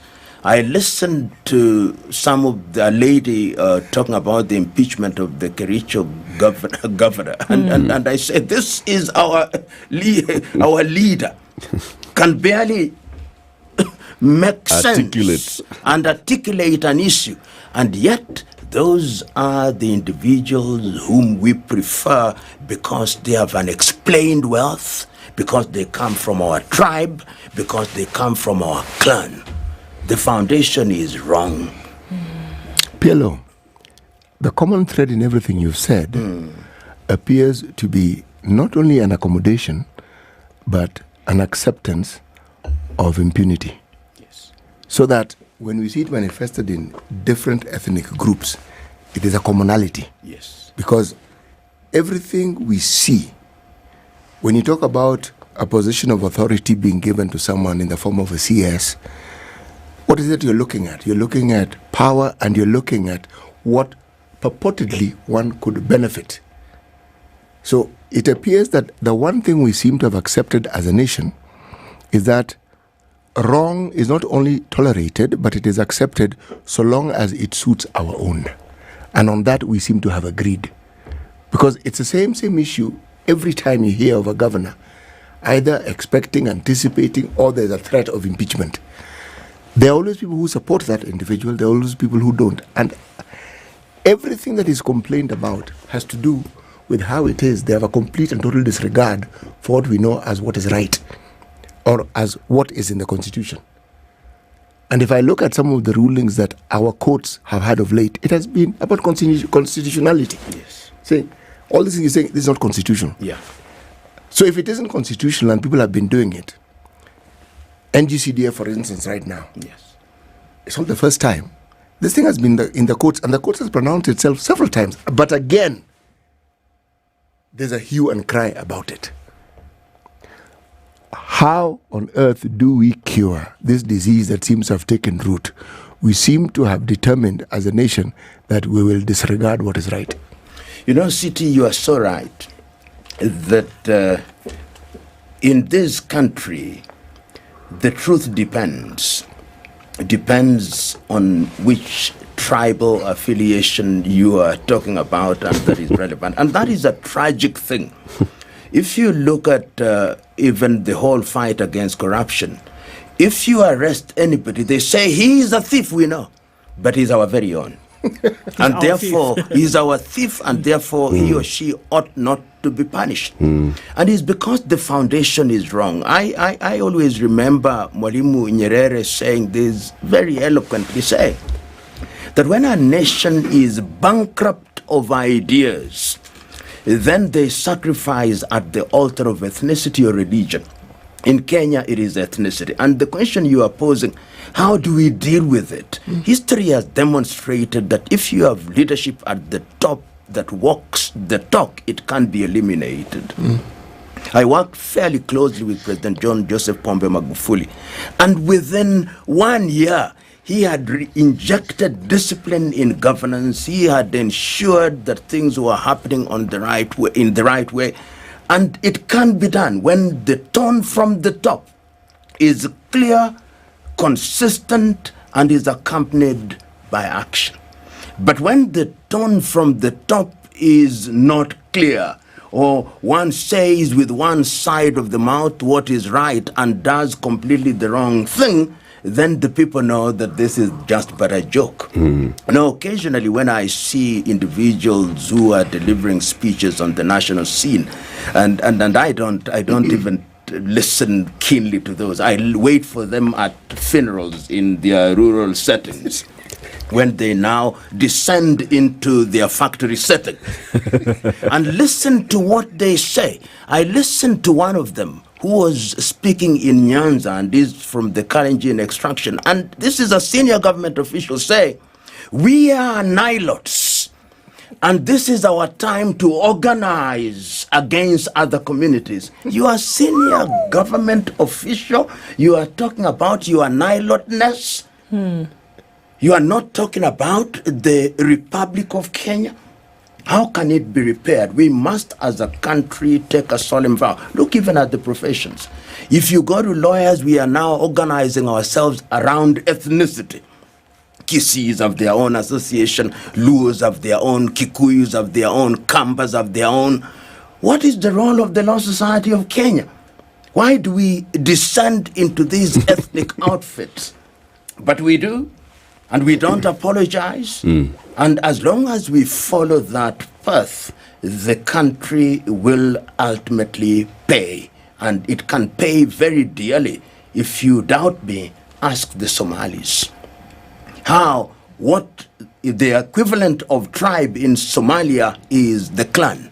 And that is why it has not been possible to put Somalia together, because we worship at the altar of the gods of ethnicity.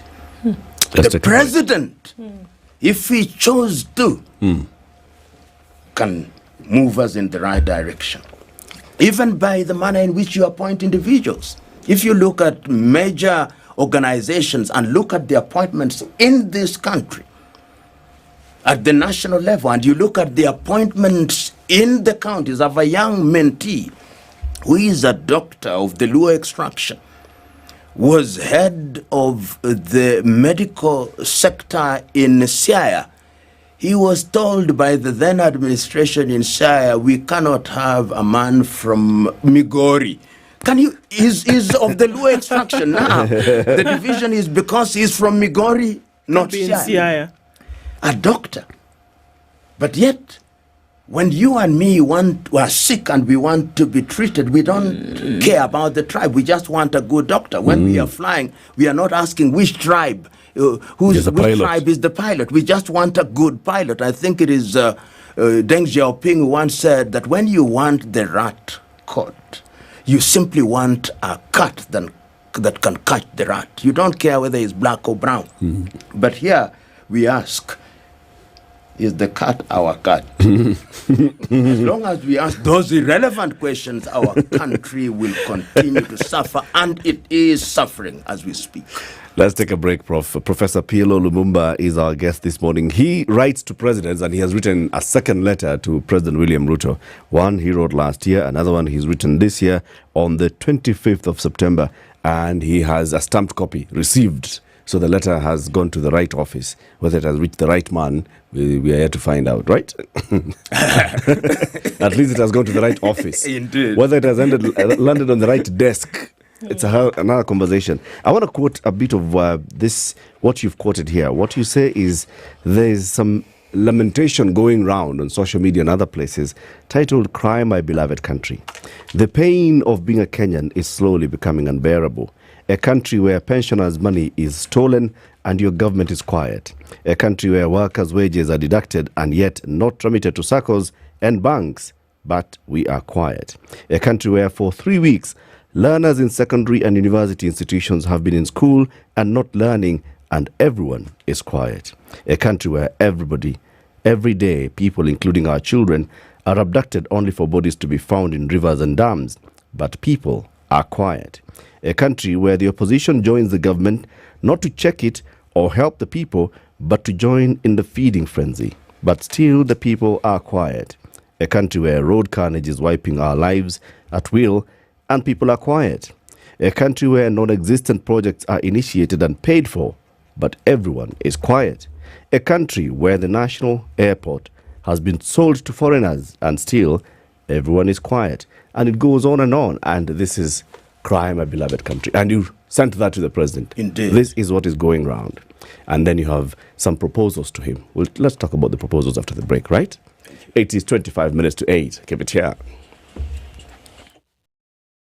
This is the Situation Room, the only way to start your day. The weather with SpiceFM. Partly sunny conditions in Nairobi this morning. We'll see highs of 24 and lows of 13, highs of 25 and lows of 13 in a mostly sunny Nakuru. We'll see highs of 24 and lows of 13 and a partly sunny Nyeri where it is 16 degrees. It's 14 and sunny in Eldoret with highs of 23 and sunny at 25 in Mombasa with highs of 30 and Malindi at 25 is sunny going to highs of 30. It's going to be a sunny Thursday in Kisumu with highs of 31 while at 16 Kakamega is sunny going to highs of 28. Light rain showers continue in Kampala going to highs of 27 and lows of 17 while Dar es Salaam is sunny at 24. We'll see highs of 30. Johannesburg at 6 degrees, mostly sunny with highs of 21. And we're looking into a sunny Mogadishu at 28 with highs of 31. And it's 16 and sunny in Addis Ababa with highs of 21, while Lagos is cloudy at 26. We'll see highs of 30. And it's mostly cloudy at 25 in Kinshasa. We'll see highs of 32 and lows of 24. Chilled Spice.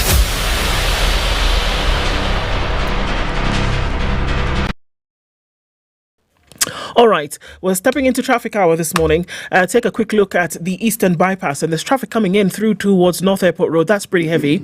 And inbound traffic from Outer Ring touching on Embakasi as well. Jogo Road just a little busy, and quite some on Langata Road as you get towards the city. Uhuru Highway likely to take on a lot of that through the day, and there's traffic then building in significantly on the Thika Superhighway coming in from Garden City. And now we're starting to see the madness that could be on Limuru Road this morning. Keeping an eye on all of that. If you can avoid it for now, please do. And we'll talk on SpiceFM KE on X, hashtag The Situation Room. Mature, intelligent talk every morning. Spice up yourself.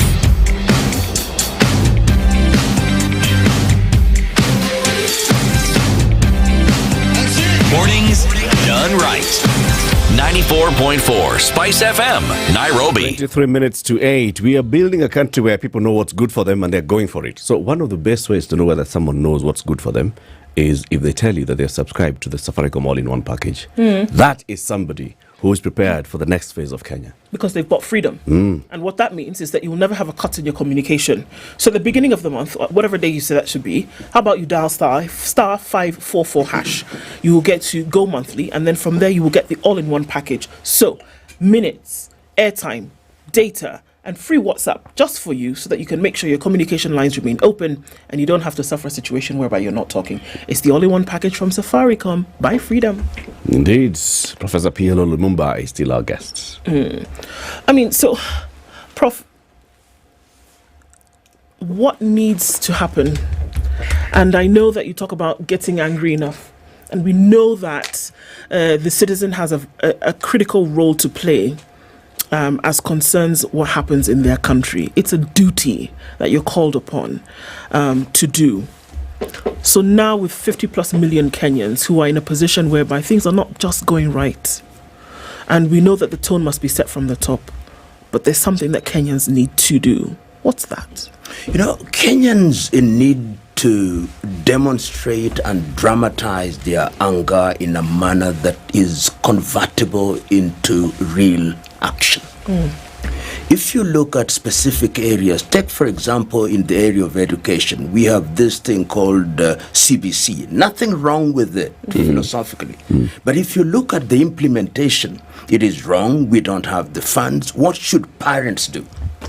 My view is that through Parents Association across the country, we should use the avenues that are available to us. One of them is to use the court process. They will ignore the court processes, but if they ignore it, you go to the next step.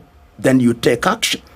And that action can even include withdrawing your children from school. These are things that have been tried and tested. In other words, we've got to expect some pain if we want change, so that we don't just speak for one day and then we forget about it. Remember now in the education sector, your typical politician are taking their children to the British and American system. So the education system is for the common person. That is why they don't care about it.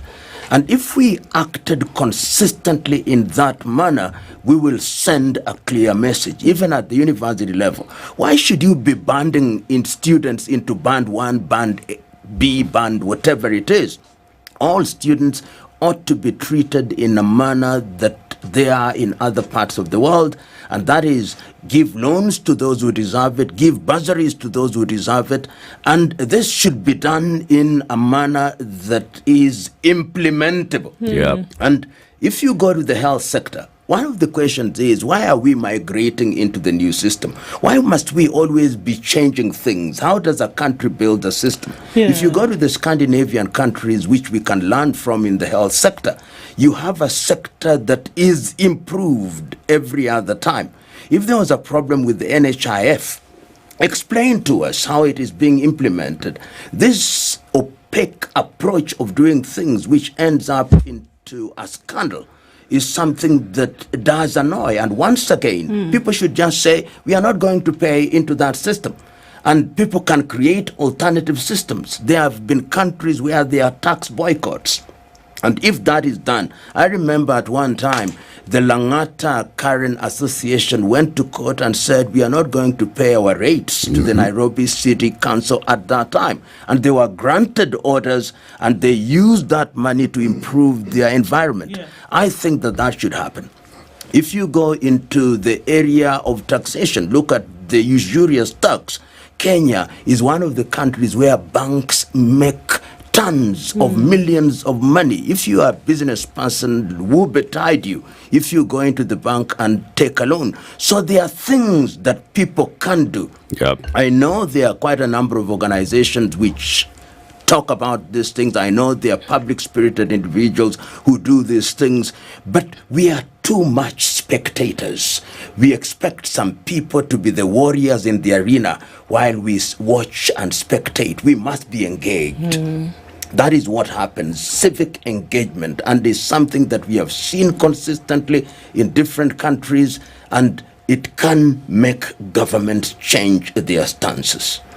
The countries that we see which have progressed to the level of which you give examples of, at whatever level that you want to see, there was revolution that took place. Whether there was a revolution of ideas or there was a revolution of actual brick and mortar behavior, action that took place. If you actually want to see change, if you want to see that governance and leadership is carried out in a proper way, that development happens void of things like corruption, at least to a certain level, does revolution need to take place? We are headed in that direction. Let's not beat about the bush. If we are not careful and be wary of the fury of a patient population, when you least expect it, something can ignite the population in a manner that was never expected. I'm one who believes that we should exhaust all systems, all methods of having peaceful change. But if peaceful change is impossible, let me tell you, revolution is the language of the unheard, and it can happen. Let us not cheat ourselves that this country is immune. I was intimately involved in the attempt at making peace in the year 2007, 2008. And but for the intervention of the international community, this country was descending into civil war. And once again, and I traveled this country, I traveled in this informal settlements in this city, the anger is palpable. You take a taxi, you take a boda, and they want to have a conversation Everybody with wants you. to talk about And they are telling you, we are angry, what can we do? Yeah. And somehow, if you look at our parliament, which is neutered, it speaks not about any of these things. They are going to spend millions of shillings now in the process of impeachment of the deputy president, going around the country to ask us whether the deputy president is guilty or not guilty. Who among them is without sin? The sins that they are accusing the deputy president of, each one of them, almost without exception. I would have wanted my parliament to discuss the economic situation. I would have wanted to hear my parliamentarians talking about the lack of salaries or proper remuneration for different cadres of the society. I do not hear that. Instead, they are defending, they are fighting about the Constituency Development Fund, which I don't think they should manage. That is not their duty. And when you walk around Nairobi or any part of the country, you see the poster of a member of parliament, constructed courtesy of this parliament. That is our tax money. Should not bear the image of an individual. It is sad, my sister. It is sad, Eric, that we are in this space. But I can guarantee you, if it is not in our lifetime, if this continues, this country is going to pay. And that could be the revolution that will change things. That if we are not careful, it could become worse before it becomes better. And I said in my last letter, the first letter in 2023 to Mr. Odinga and the president, then I told them, let us paddle this water while it is knee deep. Because when it gets to our necks, we will sink, all of us. All of us. Mtego wa panya huingia waliomo na wasiokuwemo. Do you think they get it? Because the same way you go around the country, it's the same way these political leaders, especially the top political leaders, if you talk about William Ruto, Raila Odinga, Musalia Mudavadi, Kalonzo Musyoka, they have traversed this country. They have engaged with people, different socioeconomic backgrounds, they have listened and talked to people. Is it possible that they don't get the message? I think they don't get it, and if they get it, they don't care. But remember, your typical Kenyan politician prepares the ground before they go there. And preparation of the ground means that you send advance parties with small denominations of Kenyan currency, and you ensure that the ground is softened in that way and properly choreographed. And you have your goons who shut down any individual who holds a contrary view. And because of that, quite a number of them are shielded from the reality. But yet, there is so much noise being made in the Kenyan environment that they must know that people are angry. They must be hearing something. If they ever doubted it, the dramatization of this anger by the young people in the month of July must and should have sent a chilling message. And for the first time, you could see even the head of state did not leave the country. The head of state sent the finance bill. The parliamentarians were scared. The cabinet ministers were no longer flying their flags. They got it. But somehow, memories are short and selective. That is why we must keep on reminding them. But as I said a little earlier, when a country is hurtling towards its destruction, even when God reasons with the leaders, they think God mad. I fear that we may be in such a state. We fear there are politicians in this country who think they are larger than life, almost as large as death. And that is part of our problem. They are insensitive. Even when this truth sits on their laps, telling them, behold, I am the truth, they refuse to listen. And if they do listen, they refuse to hearken. You know, Prof, if the president called you for a meeting and said, I've received your letter, please come, let's have a cup of tea, let's talk about the issues that you raise. Yes. Tell me what I'm sure he'd explain to you and tell you a couple of things. For example, he'd tell you, on the issue of CBC and education, there's been, poor implementation of CBC, and I come in halfway through the beginning of implementation. I form a task force and I tell them, go listen to the people, engage with the people, and come and tell me the best way, from your own professional advice, for us to roll this thing out. And that is what you see. The role of CBC, the new university funding model, this is addressing all the challenges that we have from primary to post-secondary education. If he tells you about universal health coverage, it's a program that has been there in government departments for very many years. Now we are saying, let's roll it out. It needed laws. Experts came and said, let's have laws. Those laws were taken to Parliament. They were discussed. They were passed. Now we are implementing it. There's a challenge in implementation. I am forming a team to look at how to implement it. PLO, I'm working with the best interests of this country at heart, with very many moving parts. I would tell, particularly this president, I would say, but Mr. President, you've been in government since 1997, so this is not new to you. I would tell him, Your Excellency, you served as the deputy president of this country for the last 10 years. All these issues have been raised over the years, and I am a citizen who knows. I know, for example, that the CBC ought to have been piloted. Did you go through the pilot phase? Were the individuals who are involved the real individuals who have expertise in the area? And I would say revisit it and make sure that you have a pilot phase, because we cannot experiment with education. I would remind my president that, number one, remember that under the East African Community Treaty, we said that we would harmonize our education across the East African community. We are now going solo. In other words, we are getting it wrong, Mr. President, on the education. Get real experts who are there. And I would remind the president, look at the commission that we have had. Whether it's the Bicha Commission, whether it's the Ominde Commission, the Gashadi Commission, the Koech Commission, the Munavu Task Force, all these task forces have brought in things and made recommendations which, in my view, I can tell you are not being followed. That is on education. On health, I would tell him that let us not change the names of things. We had Kenya Farmers Association, then we changed it to Kenya Grain Growers Association. A rose by any other name is a rose. What we need to do is to look at the systems, look at the NHIF. Part of the problem with NHIF is simply theft, robbery on an industrial scale. Changing the system and digitizing without changing the DNA and the character and the culture of the people who run those institutions who are not experts is not going to help. Once again, therefore, pilot the system.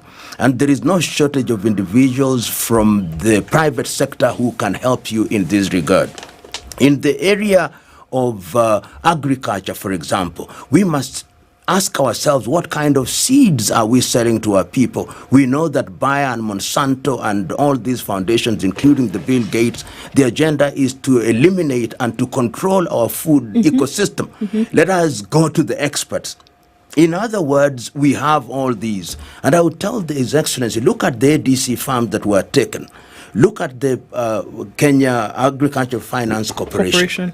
All these things exist, and we were doing very well until we politicize. And I would tell the president, by politicization, I mean appointing individuals who have no knowledge nor expertise in these areas, while there are individuals who can serve.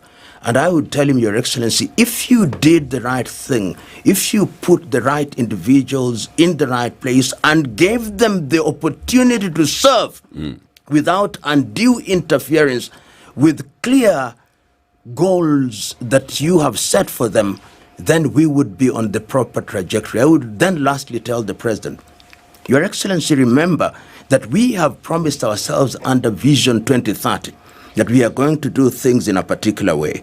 We have also promised ourselves under the East African Community Treaty that we are going to do things in a particular way. We have promised ourselves under Africa Agenda 2063 and Sustainable Development Goals that we are going to do things in a particular way. I can tell you, Mr. President, I read and engage with this document. We have engaged the reverse gear and we are moving with jet-like speed in the wrong direction. Mr. President, task forces is the avenue that is followed by individuals who do not want anything implemented. If you don't want it done, appoint a task force. That is what I would tell His Excellency. You make good points. And it push back and say, I am working the best way I can. I have sought, when you tell me to engage with professionals, the people I've engaged with are professionals. The people who've come and said, let's move into CBC are professionals. They're professors, educationists. The people that I appointed in that task force led by Professor Munavu are professionals in education. The people who are engaging in the rollout of universal health coverage are professionals in education. They are actually players even in the sector. Some of them are heavily invested in this, so they want it to succeed. This is what I would tell the President, that I hear, and I can say this on authority from some of the individuals, that when some of these professionals come to you, Your Excellency, they tell you what they think you want to hear rather than what you need to hear. Some of us who have no offices to lose are telling you what you need to hear. And I think that that is why I'm saying that there is this need to give people the opportunity to enjoy autonomy in terms of exercise of the authority that is granted unto them. And we hear it from the grapevine. I serve in a number of boards, and the people say, no, when we go to some of these meetings, we just sit like primary school children and we are told what to do. And then we do it because we want to protect our jobs. But the right thing is that you allow people to deliver. And it has been done. Look at the administration of President Kibaki. Of course, he ran the country under a different dispensation. The 2010 constitution was not in full flare. But you saw that there was the freedom given to cabinet ministers and senior public officials to engage. And they did certain good things. But here, we are much more impressed with drama. Cabinet ministers tweeting, I've now arrived in the office. I'm now in a meeting. I'm launching. Recently in my rural village, they launched a solar system which started operating last year. It was being launched for the third time. This is drama. And this kind of drama is going to take people nowhere. I know a place where they claimed they had done a borehole. What they had done was to bring a water bowser.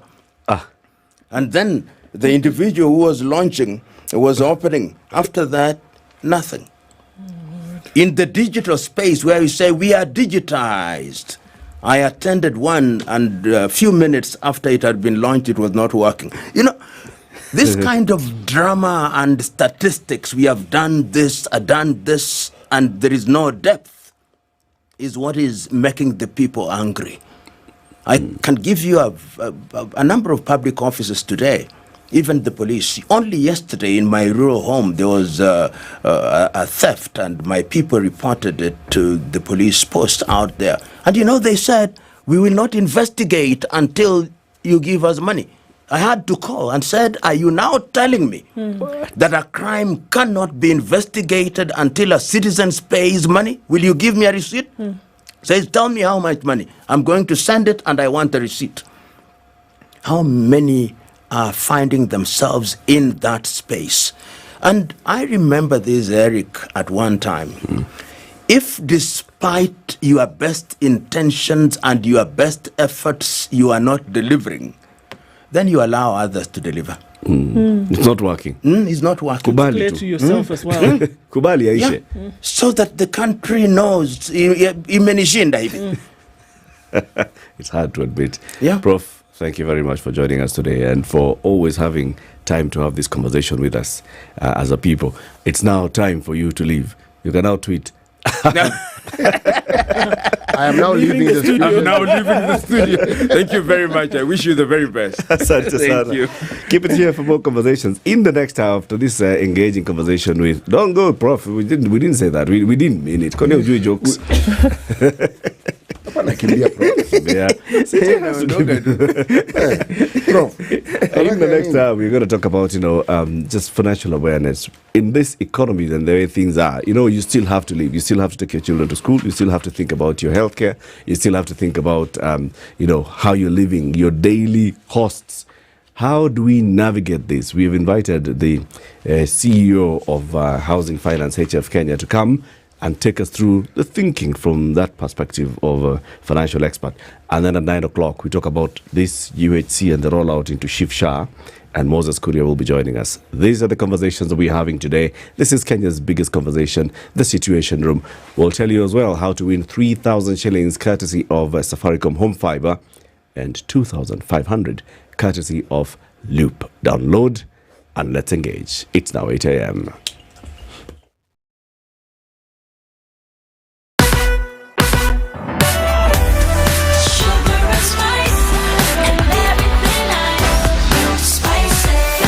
Spice up your life.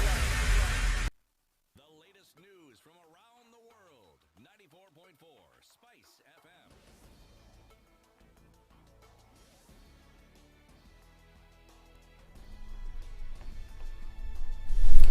Good morning, this is the news. Why I'm La.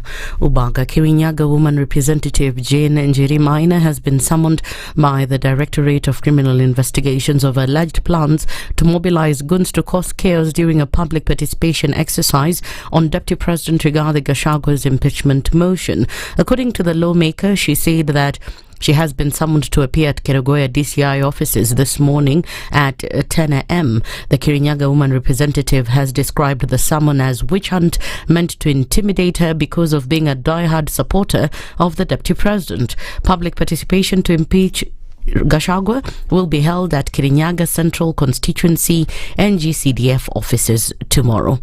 And UDA party has rejected a proposed constitutional amendment bill introduced by one of its own elected leaders seeking to extend the current presidential term limit from 5 to 7 years. Party Secretary General Hassan Omar described the bill sponsored by Nandi Senator Samson Cherargei as an initiative that threatens the democratic principles hard fought for by the Kenyan people. And DCI have stumbled upon a human body believed to be that of a missing taxi driver, Victoria Mumbua Muloki. The female body was discovered at the Nairobi City mortuary after an intense interrogation session with the suspect, Edwin Ngetich, who was found with a diseased stolen motor vehicle. Investigations revealed that the body was found in a thicket within Maimahiu, next to a road in Lari, Kiambu County. Muloki's family in Mombasa has been notified and say they'll be traveling to Nairobi today to conduct further identification processes, including DNA profiling, as police plan for a post-mortem examination to determine the cause of death. Elsewhere, 3 women whose bodies were found dumped in different places in Nyeri County have been identified as members of the same family. This is after police officers in Ekerenyo, Nyamira North found out that the 3 are a mother and her 2 girls who disappeared just one day before they were killed. Sub-County Deputy Commissioner Simon Osumba said that DCI officers have launched investigations to arrest the suspects behind the brutal murders. Hiyo familia imepoteza watu watatu, mama na wasichana wake wawili ambao wote wameolewa. So uchunguzi umeanza na tutashirikiana na DCIO wa Nyamira South na pia ule hapo Keroka na Waborabu, manake mini zilipatikana sehemu tofauti tofauti, na pia tulihakikishia hiyo familia usalama wao, kwa sababu hiyo familia pia ndio walipoteza watu wao wawili mwezi mmoja uliopita. And a woman suspected to have been using her daycare facility in Kiambu County to coerce minors into sexual activities and film them for profit will remain in police custody for the next 14 days. The suspect, Teresia Wambui, will remain in custody as detectives try to unravel the happenings behind the walls of the 3-year-old day daycare in Wangige that hosts over 10 minors who are believed to be the victims. One of the respondents alleged to have been engaging the minors into sexual activities, and in the videos obtained, sometimes she's touching their genital organs and recording them using her mobile phone. One of this respondent has a pay bill account number in Equity Bank, which is also subject to investigation to establish the motivation behind the recordings. To find the application merited, the same is hereby allowed. I will, however, grant 14 days, and should there be need for an extension, then the applicant shall be at liberty to move the court appropriately. The controversial Social Health Insurance Fund continues to generate more hit than light, with the Council of Governors accusing the government of bypassing them in its implementation. The council noted that no single county had signed the intergovernmental participatory agreement with the Ministry of Health as the rollout exercise kicked off on Tuesday. This came as the Social Health Authority announced that over 12.5 million Kenyans had registered for the scheme, despite teething problems among the 15 counties targeted in the first phase. According to the chair of Health Committee in Council of Governors, Mudhomi Njuki, the health scheme was marred with irregularities and confusion, with counties reduced to bystanders. The Tharaka Nithi governor said that none of the counties had signed IPA with the implementation authority, yet most of the health facilities were run by counties. That's the Newswire. I'm Leah Ubaga.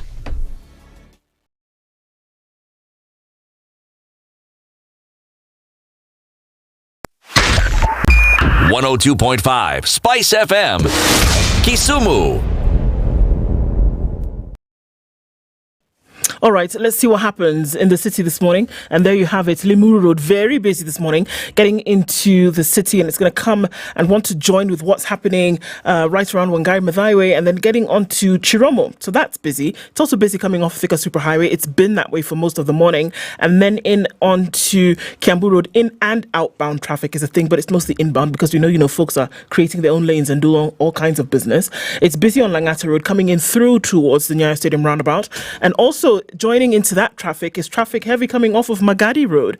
Traffic on the Eastern Bypass is also quite a thing right about now, and on from Outer Ring, also quite busy as well. We're looking at traffic coming in from Gong Road, Jogo Road, getting towards Landis, and we are still in traffic hour this morning. Let's see how it all opens up. SpiceFM KE on X, hashtag The Situation Room.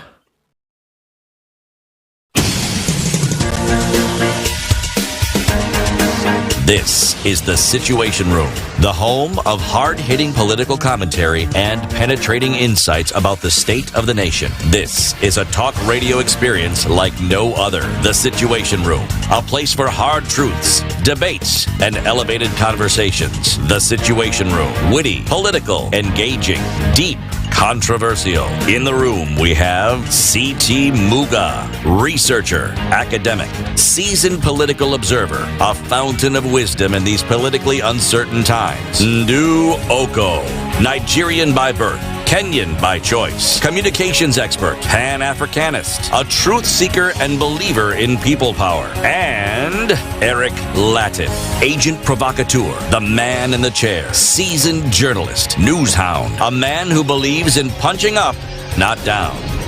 This is The Situation Room, the only way to start your day. It is 7 minutes after 8. How are you doing? Welcome to the third hour of Kenya's biggest conversation, The Situation Room. So Safaricom Home Fibre wants to reward you with 3,000 shillings worth of airtime, which you can use to pay for your next subscription. 3,000 shillings. Safaricom Home Fibre. What do you do that? What do you do to win? So what you need to do is you actually need to subscribe to get a Safaricom Home Fibre or upgrade. So two things. One, you want internet in your home. You want to be able to work from home, play from home, do all the things that you need the internet to actually make happen for you. You dial *400# and then you pick the particular a service that you want, the particular package that you want, Yes. and then you ask for installation, you make the payment, all of that. Send us a screenshot of either your payment for a new service or your payment for an upgrade of your present service, and send that to us on our social, SpiceFM KE, and you could win 3,000 bob. All right, and that will help you to upgrade or buy the new service.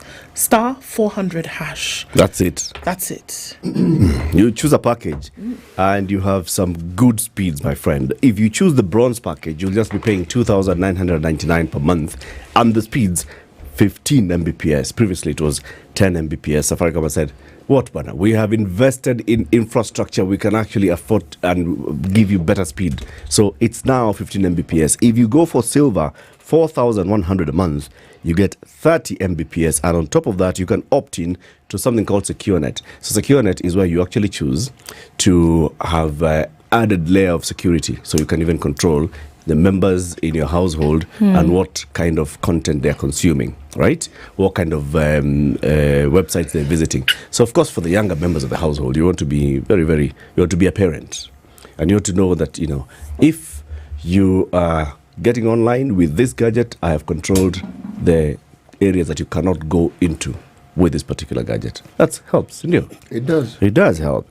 It's all about making your life better and easier.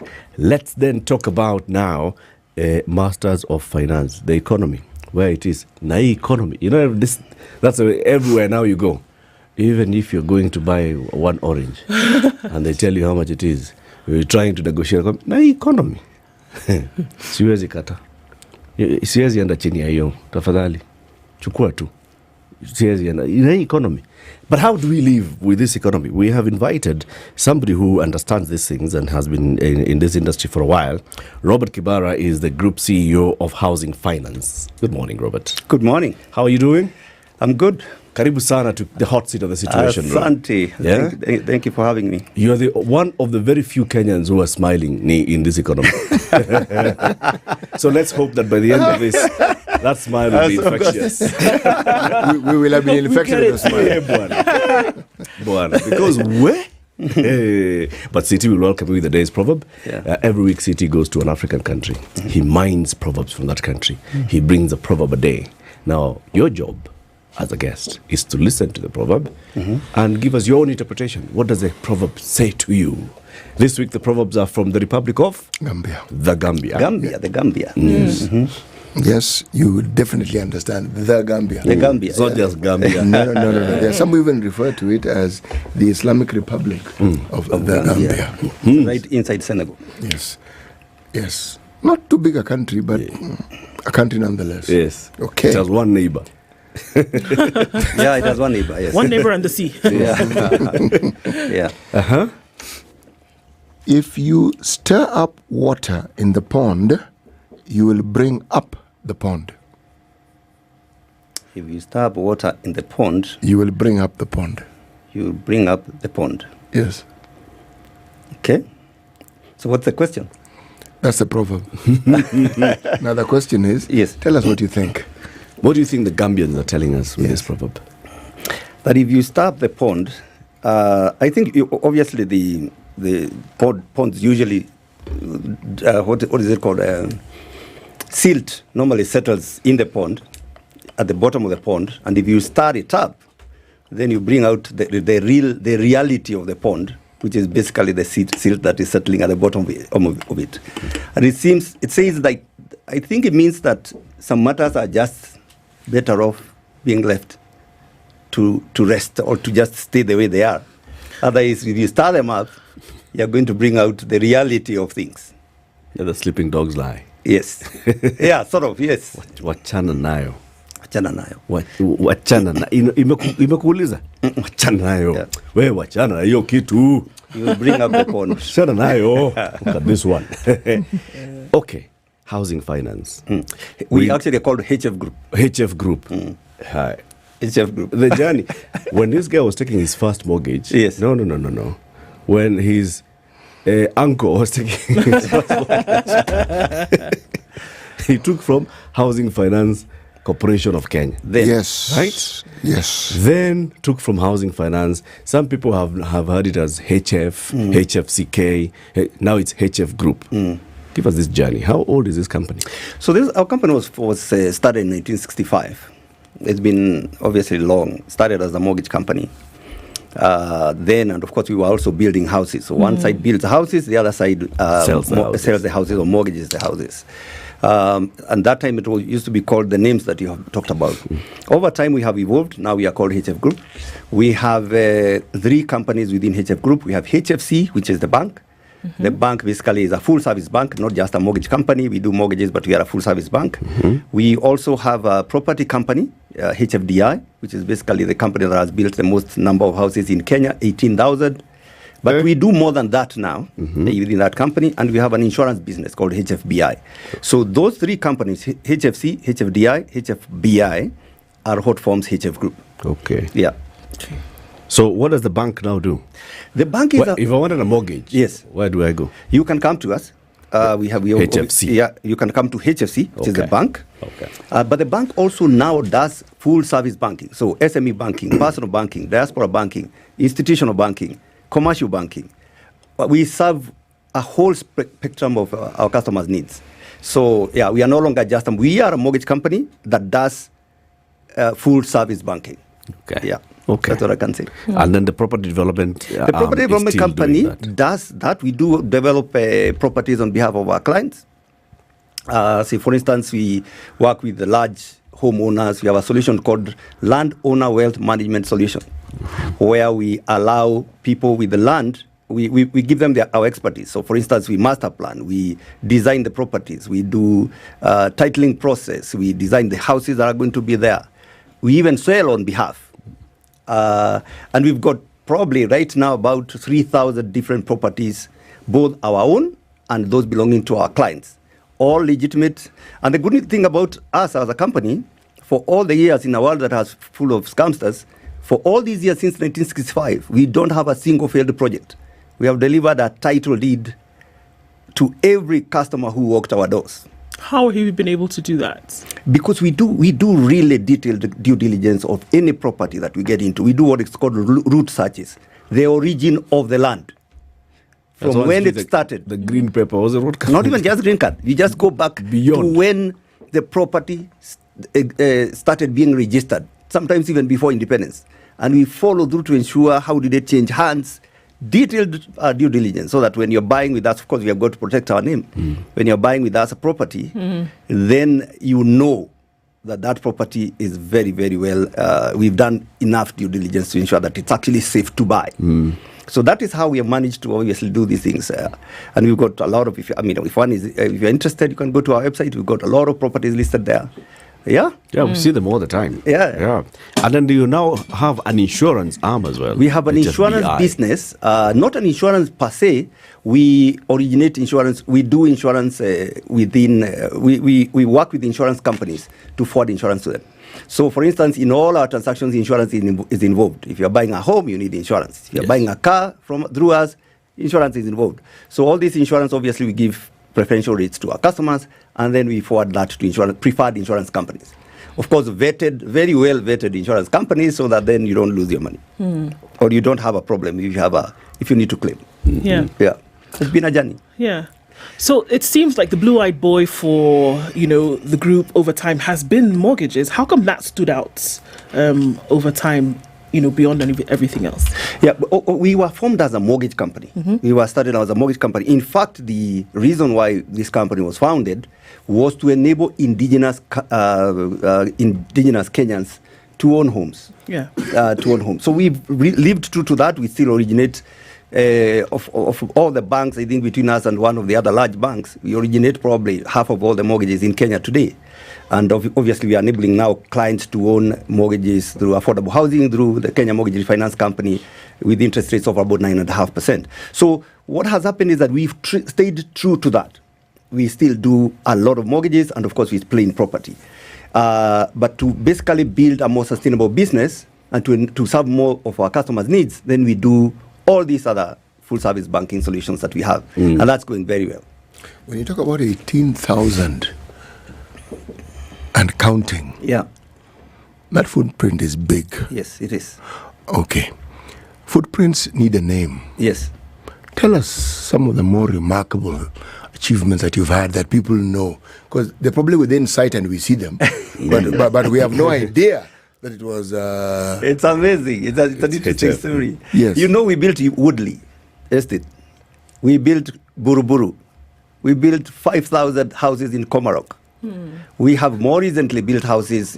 For instance, if you go to near Precious Blood, you'll find an estate called Precious Gardens, Precious Heights. We have got near Committee Prison. We have another one called Richland. We have Clay City. We have and very many other.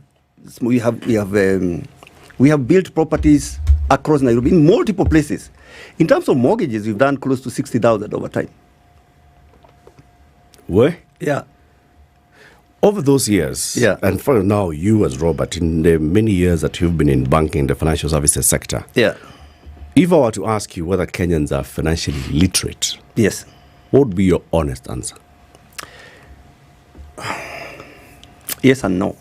I think Kenyans are informed, really informed. There is a lot of knowledge that obviously people go through, but there is a lot less.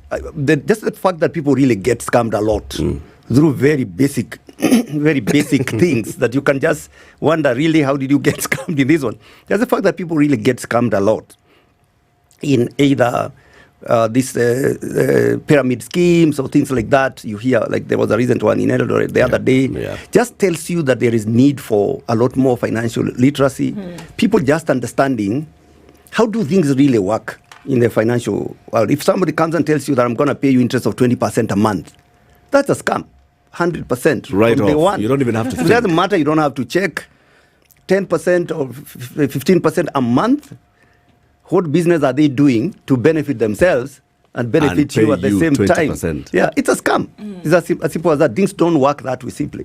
So what is it that leads us to go there? So like you said, people are informed. People are aware of very many things. I mean, people have gone to school. Yeah. A huge percentage of our population is educated. Yes. Right? Beyond primary into secondary, some beyond secondary. Yeah.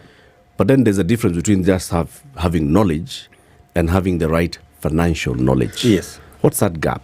Yeah. The gap, I think, it starts in schools because our schools do not teach people. I think if there is something that people need to be taught in schools is to deal with the one thing that we all deal with every day. Money. The fact that you came here today, you are going to spend some money for sure. And everybody who is listening to us today will spend some money today. But we are never taught about this money and how money actually works. And what is possible and really what's not possible. I think it starts with the schools, and we have got to change that to make people know, understand about money a lot. And then, of course, now then people depend on friends, relatives, to inform them about the next deal. So somebody comes to you and tells you, I've gotten this really good deal.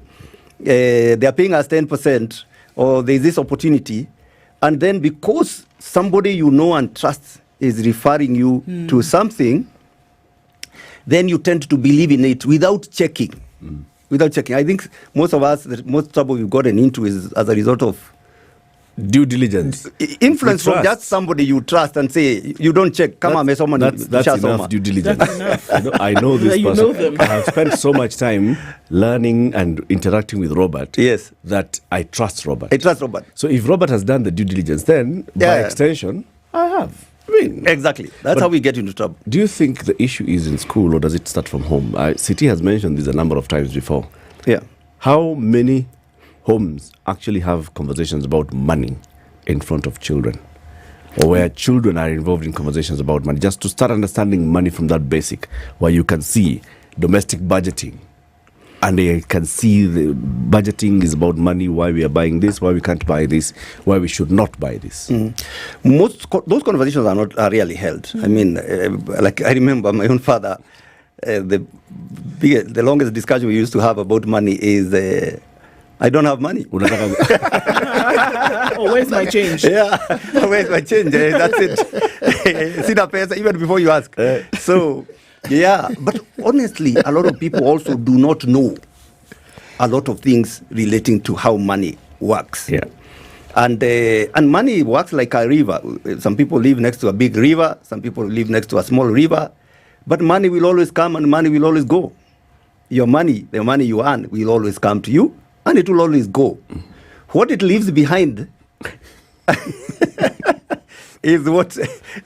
So it doesn't matter whether you earn a lot of money or less money. It is basically how you utilize what you have. If you think about a river, there are people who live next to the Tana River and they are poor and they probably starve.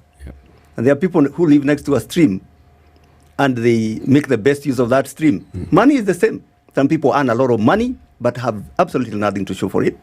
There are people who earn a lot less and they have a lot to show for it. And that is the difference, is how savvy people are or how skilled you are in terms of managing money. To a lay of the land, because we take all of these things into consideration, people's behavior, dealing with money in an institution where certain things are happening, whether you're talking about investment in a home, whether you're talking about how you spend, save, you talk about diaspora banking, commercial banking, and all of these things. How do you see that things over time have changed, progressed, so much so that people's needs for financial empowerment have grown? What's the lay of the land from a perspective of a financial institution? How does it look? Yeah, we see Kenyans now being a lot more knowledgeable, a lot more sophisticated, partly because of obviously the challenges that have happened. If you look at just the report that came out about a week or two ago, savings in banks have increased significantly over the last couple of years. Huge, until people are asking, is it possible? And it's because people are now a lot more, obviously the pressures that have been there are forcing more people to save. But we are seeing people now doing a little bit more sophisticated things. Of course, people are getting involved in stocks trading. People are involved in government-related investments. We see people obviously investing even through banks. And then the other classes of investments such as property, investment in properties. So we've seen people evolving from just earning and almost spending everything, and as income levels grow, as we have seen people getting to know, to see, to do, to find the need for being a lot more savvy around investments. And it's a good thing because obviously times have been hard, and it's important in times like this for people to pay some attention in how they manage their finances. For instance, the times that we've been going through, it's important to be fairly liquid, to have some cash somewhere. You've seen, like, for instance, last year you'd go to the supermarket and you see prices going up. Almost after every visit, you find the price have gone up. And most people are probably just one illness away from being poor. So it's a lot of things have changed in the country. People are becoming a lot more savvy in terms of ability to manage their finances. Right. Yeah, through different institutions and different classes of investments. Are they really becoming savvy, or are they just, there are more opportunities and people are just jumping into those opportunities? If you ask the people who have put money into, say, Forex or into a money market fund, do they know how exactly a money market fund works? If you ask people who have put money into crypto, do they know how crypto works? If you ask people who are basically just putting money somewhere where they've heard there's an investment here and it works, do they actually know how it works? And is it important to know how it works? Yeah, I think it's important to know how it works. Many don't know how it works, but there is still a lot of people who know. But there is actually need for people to understand. And one of the things I advise people, if you're putting money in investments, in any investments, put money in something that A, you love, you like as a person. Number two, that you understand. That you actually understand. And the good thing is there's a lot of information online if you want to understand how cryptocurrency works. Let me give an example. One time somebody came and wanted to invest in some pyramid scheme. A lot of money. He advised me, he was telling me, I've gotten this opportunity. So I told him, actually, and they wanted to take the money from the bank to go and invest. I told them, okay, I would obviously want to keep your money in our bank. But if you really have to go and take money to a pyramid scheme, let me teach you how to build a pyramid scheme. So that you take money from others. So that then you're not the one who is being scammed. You sit on the other side. If you really want to get involved in a pyramid scheme, you better be the owner. And I took him through how a pyramid scheme works. It's just simply a pyramid. You take money from Peter and Paul and use that money to pay the next bunch of people. They'll go and inform others that there is a new opportunity here. Then they'll bring their money. You use that money to pay the next bunch of people. Then at some point you'll wait out and more people will come, and then you will run out with that entire base. Run away with that entire base of money. And that's how pyramid scheme works. So I told this guy, let me teach you how to, so that if you have to be involved in pyramid scheme, you're the one. Be the owner. So did this person know that they wanted to invest in a pyramid scheme? They didn't know. So long and short, they didn't take the money. They understood it. And they said, okay, fine. Then in their mind, when they were coming to withdraw money to go and invest in this thing, what were they investing in? They had just been told that there is this place that you can get 10% per month or 15% per month. Every month. And they had a lot of money. This is a guy who was withdrawing, I think, 50 million, Bob. And you want to go and put it there? So yeah. So that you can, I mean, so you could get 5 million a month. 5 million a month? 5 million a month, yeah. Retire. Yeah. After taking him through how to understand how the thing works, he said, okay, now I understand. So that's the thing then, Robert. Somebody who has accumulated and amassed enough money like that, millions, tens of millions of shillings, and does not understand, cannot see that this is unlikely to be true. What does that say about our levels of understanding of money? And I know I'm harping on this because it's a big thing. We are always in this situation. You see, our level of understanding. But to be fair to people, to all of us, actually, money matters are quite complex. If you take, for instance, just what you had talked about earlier, money market fund, for the average person to understand how these money market funds are built and the risks that are there when you're investing in these things is fairly complex. So what I advise people to do, just understand an area that you understand. If you want to invest in stocks, there's a lot of investment opportunities in stocks, actually. Yeah. People have become billionaires in this market through investment in the stock market. If you just say that I'm going to understand the stock market properly, there is a lot of information about it, and there are many advisors about that area. If you would want to understand, say, government bonds, treasury bills and bonds and how they work, coupons and all those things, then you can just invest in just understanding that area, and it needs to be something you understand. For me, I'm the old-fashioned kind of person who invests largely in property. From the time I was a young worker in the banks many years ago. And that's what I love doing, and that's what I understand a lot more about. You derive joy. I derive joy in being beacon. Yeah. I derive joy from that, and I understand it, and I cannot be scammed. Because over time you've perfected your knowledge. Yes, and I can understand what property is likely to appreciate, what is not likely to appreciate, what area is likely to grow. I spend time understanding where is the next infrastructure coming to. Is there a new road being built in this area? So that then I can buy a property before the road comes. So, you can't understand everything. It's quite, even for professionals like us, it's pretty complex. A lot of these things are pretty complex. When you go to crypto now, that's a totally different world. In fact, that is that is just as good as gambling. That is voodoo. That's gambling.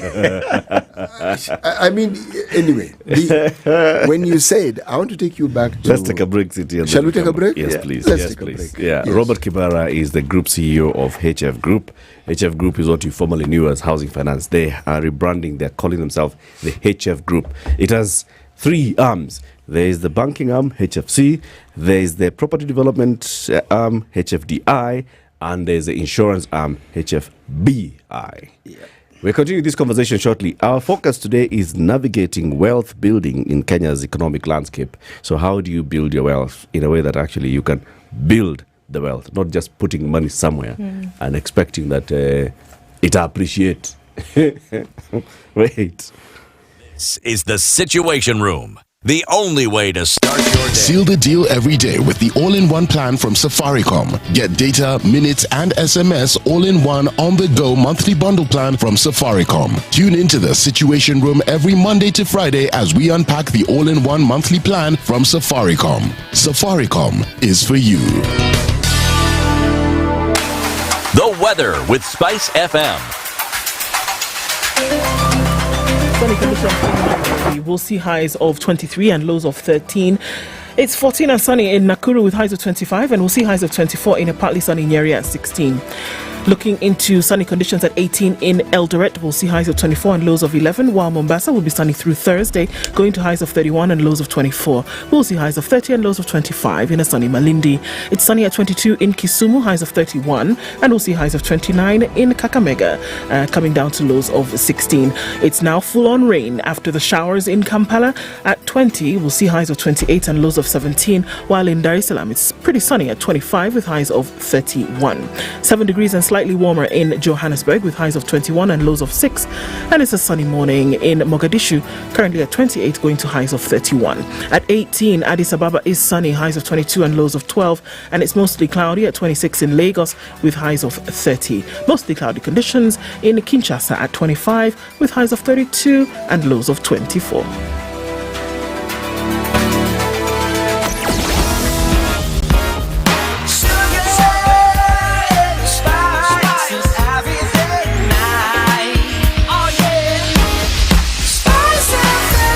Spice up your life. All right, continues in the city this morning, and we're looking at traffic coming in from Langata Road, touching on Uhuru Highway, as well as coming in from the other side. Lusaka Road is going to bear some of that. Landis is very busy, bumper to bumper, all the way from the City Stadium roundabout through towards Kamkunji at the roundabout, and lower levels of traffic now on Kiambu Road, and it's also reducing on the Thika Superhighway. We're just looking at survey through towards the junction going towards Wangari Maathai or Pangani. So that continues. A little bit of traffic left on Kangunda Road, but we're still dealing with getting out of traffic hour. We'll talk on SpiceFM KE on X, hashtag the Situation Room. Mature, intelligent talk every morning. Spice up yourself.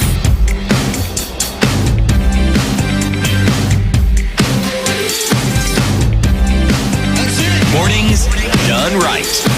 94.4 Spice FM, Nairobi. What is the Safaricom all-in-one package, Ndu? What that means is that you and the people you speak to will never have to have a cut in communication. Very simple. So let's talk about the one where you spend 2,000 shillings per month. Okay. You get 1,000 minutes of talk time. Robert, 1,000 minutes. Can you talk for 1,000 minutes? That's a lot. That's a lot. It's a lot of minutes, or it's a lot of talking. In 30 days. In 30 days. That's a lot. Yeah, well, you know. But you get that, so it's great. And you also get 2,000 SMSs per month. You can now divide your conversations. Start with one SMS, hi. Next one, Ndu. This is it sending messages to Ndu. Hi, Ndu, how are you doing? Those are already 10 SMSs. And we've not finished the message yet. Then you also get 17 GB of data, so you can watch a movie, CT. And then free WhatsApp. Free WhatsApp, you can do so many things on WhatsApp, can't you? You can call, you can video, you can blah, blah, blah.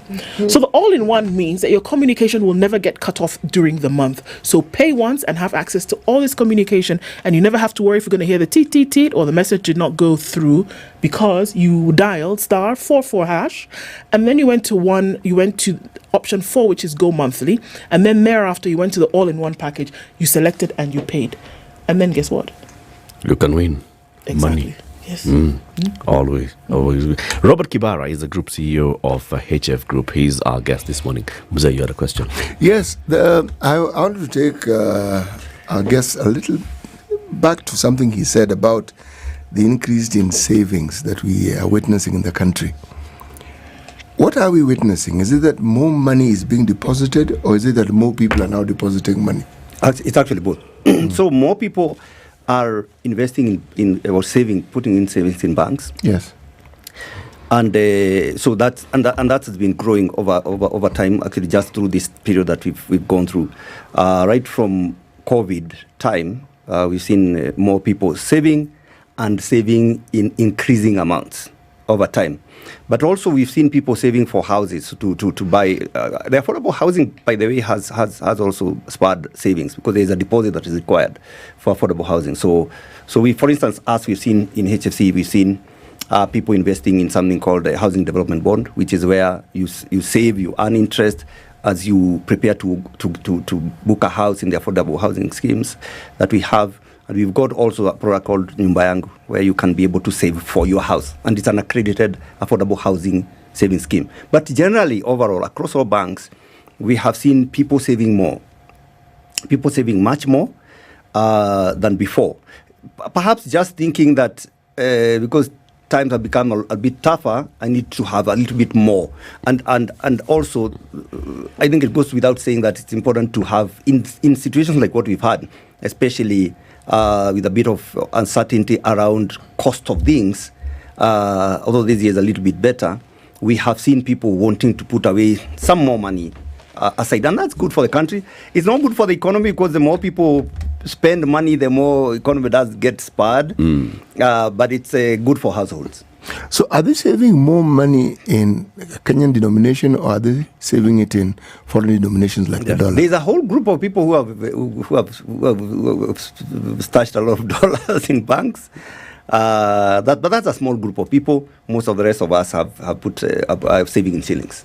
The reason why I ask is, if I look at Japan is my best example. When I look at how it is, the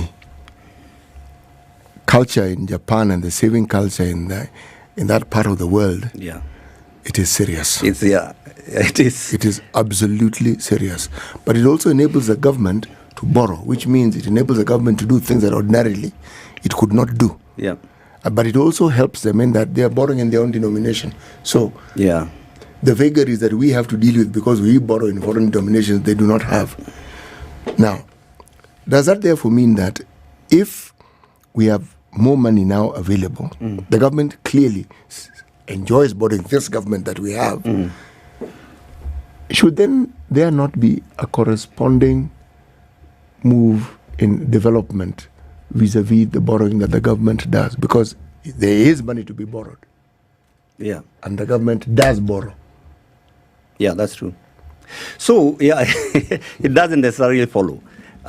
Because a lot of the savings that we are seeing, obviously people putting in a lot of money in banks in Kenya, and of course in directly in government paper. That part of that goes to funding the national debt. We have now touched about 10.5 billion. We are now at 10.5 billion, 10.5 trillion shillings in overall national debt. So, and of course we've had very heavy repayments of the national debt over time. And that means then, see, if this money was coming back to investments in infrastructure, in things like, for instance, common user facilities for SMEs, or to fund agricultural activities, or to support basically the productive areas of the economy, then you can argue that that's now exactly the Japanese model. People save, government takes the money, plows it back to the real economy, and that then finances that now creates more opportunities for people to make more income and more money, and it is plowed back, and it's a nice, neat circle of wealth creation.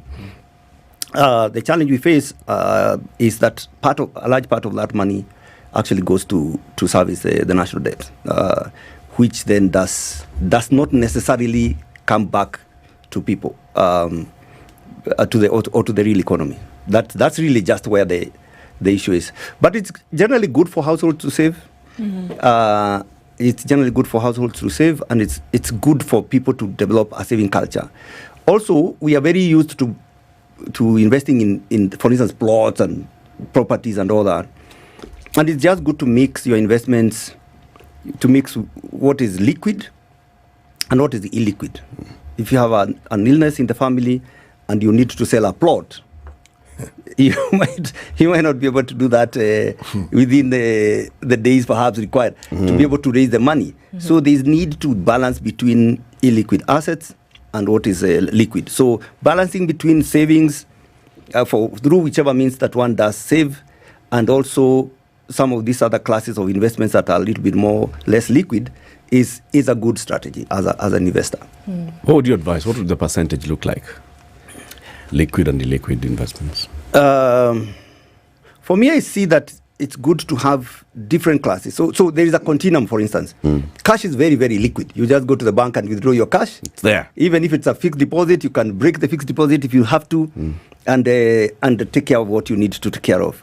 And then you have got others that are a little bit less liquid, but you can still realize cash. For instance, there are people who invest in stocks. It might take some days for you to sell your stock, but you can still get the money. There is obviously things like the government paper, treasuries and bonds. You can still sell. It might take a few days to do that, but you can be able to sell. Then you go all the way to property, landed property. Landed property takes very long to realize that. So I think having sort of a 50-50 would be a good mix. It would be a good mix. Or just looking at, we normally advise people have about 3 months of income. About 3 months of income. Equivalent in some form of liquid assets. Okay. Yeah. When you talk about property, there is, of course, land, and then there is homes that can be made available for rent and rental income. Yeah. Is that a good way of thinking? A home or a... Home ownership. Home ownership. Yeah, as an investment. Yeah. So, first of all, a home is not just an investment. A home is a source of security. So I see, like when we are handing over homes to new homeowners, you can just see the joy. Yeah. Not just for the entire family. You can just see the joy of people just walking into their own home. And also not obvious. I mean, if you're going to pay rent your entire life, and I believe a home is the one largest investment that we normally make in this life. The one largest investment you can. If you think about a car, you'll probably buy several cars over your lifetime, or whatever else that you buy. But the home is the biggest investment that you make, and it's not just a source of. It saves you obviously paying rent, but also it is a source of security for the family. People like to feel that they own. And to be honest, if you own your home, even if things go really bad, if you lose your job or whatever happens, then you know that you have a place that is home. You have a fallback position. You can look for food and all these other things, but you can go home. And that's your home, and nobody can get you out of your home. So that's I think, the biggest reason why people own homes. But some people also own homes to save themselves the cost of rent and all that, and that's a good thing. A coin saved is a coin earned. On the other hand, then obviously investments in real estate with regards to, for instance, rent or property, it's also a really good investment. The good thing about that is it lasts a very long time. I think the best income I've ever seen for me is rental income. Yeah, you just wait. There's an agent who manages the property. And at the end of the month, you just see SMSs from your account. People paying rent. And you've probably not been there for the last 3 months. Yeah. You've not visited the place for the last 3 months. And, money just coming in. So it's nice. It's passive. It lasts a long time. If a tenant doesn't give you joy, you can get another one and move on with your life. So it's actually a really good investment to own a rental property. Now, it's not easy, but what I got some advice, and which I can share with the listeners and the viewers today, sometime many years ago, from a very close relative. He told me, don't build rental properties that you would live, that you'd necessarily live in. There's always somebody who wants a roof over their head. And so build for the market, not for you. As a young investor, I started with Mabati houses somewhere near a flower farm, and I can tell you a 50 by 100 fits 36 units, double on the right side, sink on the left side, and a toilet and whatever at the end. At the end, and those things are actually quite profitable. They are actually profitable. Many years later, I demolished them and used the Mabatis to fence somewhere else, and sold that plot to buy something else. So my point is that it is a good investment. It is a good investment. Can be passive, and it can last your entire lifetime. Yeah, you can build a house today, and you can enjoy the income from that house until you are 80, 90. Yeah. Yeah. So it is a really good income. And as HFC, we finance those things.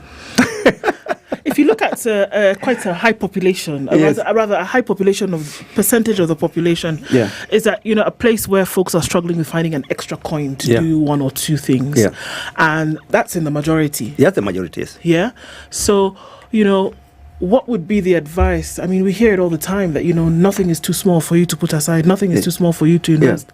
So from where you sit, what would it be that you're telling people? Because again, we go back to that phrase of, well, in this economy, you can't really do anything. Is that the case? Is that no? First of all, there is always an opportunity. We always say, never waste a crisis. Mm-hmm. Yeah. In every crisis, even COVID had its own opportunities. And even now in this market, there is a lot of opportunities, and it's always good. When I think about these things, I think about three things. The first thing is that start where you are. Just start with where you are. My friends from the lake have this thing that says, "Chaka chaka." Answer to. Chaka chaka. Chaka chaka. Where answer? Wacha kuongea sana. Just start somewhere. Yeah. Start where you are. Start with what you have. Start what you have and do what you can do. Start where you are with what you have and do what you can do. And there's no little. People wait until they get rich one day to start investing. But actually, I learned that lesson very many years ago. I was a teller in a bank many years ago, and somebody advised me, just start somewhere. Just start. And I remember those many years ago, I was working in an upcountry town. Those small, we were buying plots for 15,000, and it was a lot. Somewhere in the middle of nowhere. And it would take like 2-3 years to finish paying for 15,000 for that one plot. Those plots today, you can sell them for maybe 2 million, 3 million. That's quite a long time ago. My point is that just start where you are. And obviously, it's quite difficult. It's quite difficult for most folks. And while inflation has really come down, which helps, I think we are below now 4% as of this month, it doesn't mean that things are cheap. Because last year we saw very rapid increments in cost of living. Then there is the tax burden. All these taxes that are coming up, new ones, even the health-related one is a tax. So it's quite tough for people, but you can balance. The best way to do this is this. When you have some income, take aside part of it before you receive it. Have it sent to a circle before you receive it. Commit it already. Commit it and let it. Then somehow you'll find yourself fitting within what's left. Right. But as long as it is in your hands, like for instance, in our bank we have a product called Target Save, where you just set it on your mobile. Every month it just sends 1,000 or 2,000 or 3,000, whatever amount. It deducts. It deducts automatically and sends it to a kitty that you can save. And it has very high interest rates. Actually, one product called Fanaka has up to 16% interest. Per annum. Not per month. So it saves.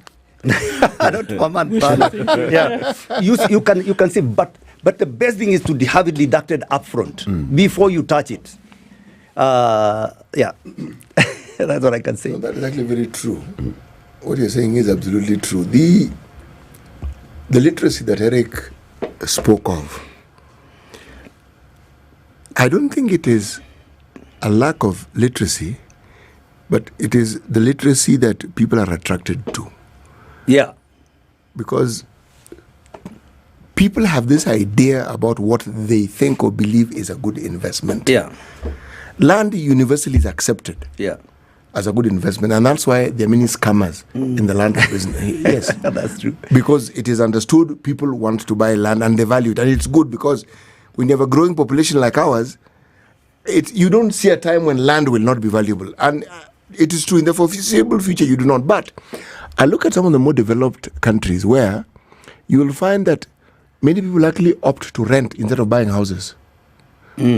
One, the idea of buying a house, it's not that they don't want to buy, but when you balance the amount of money you would use in buying the house vis-a-vis other interests you may have or where you can invest your money, Yeah. you'd rather invest that money and use the proceeds to buy a house rather than committing the money that you have to the house. Yeah, that's true. Several things there that you have said. I think the first one is, first of all, people confuse. People do what they like doing.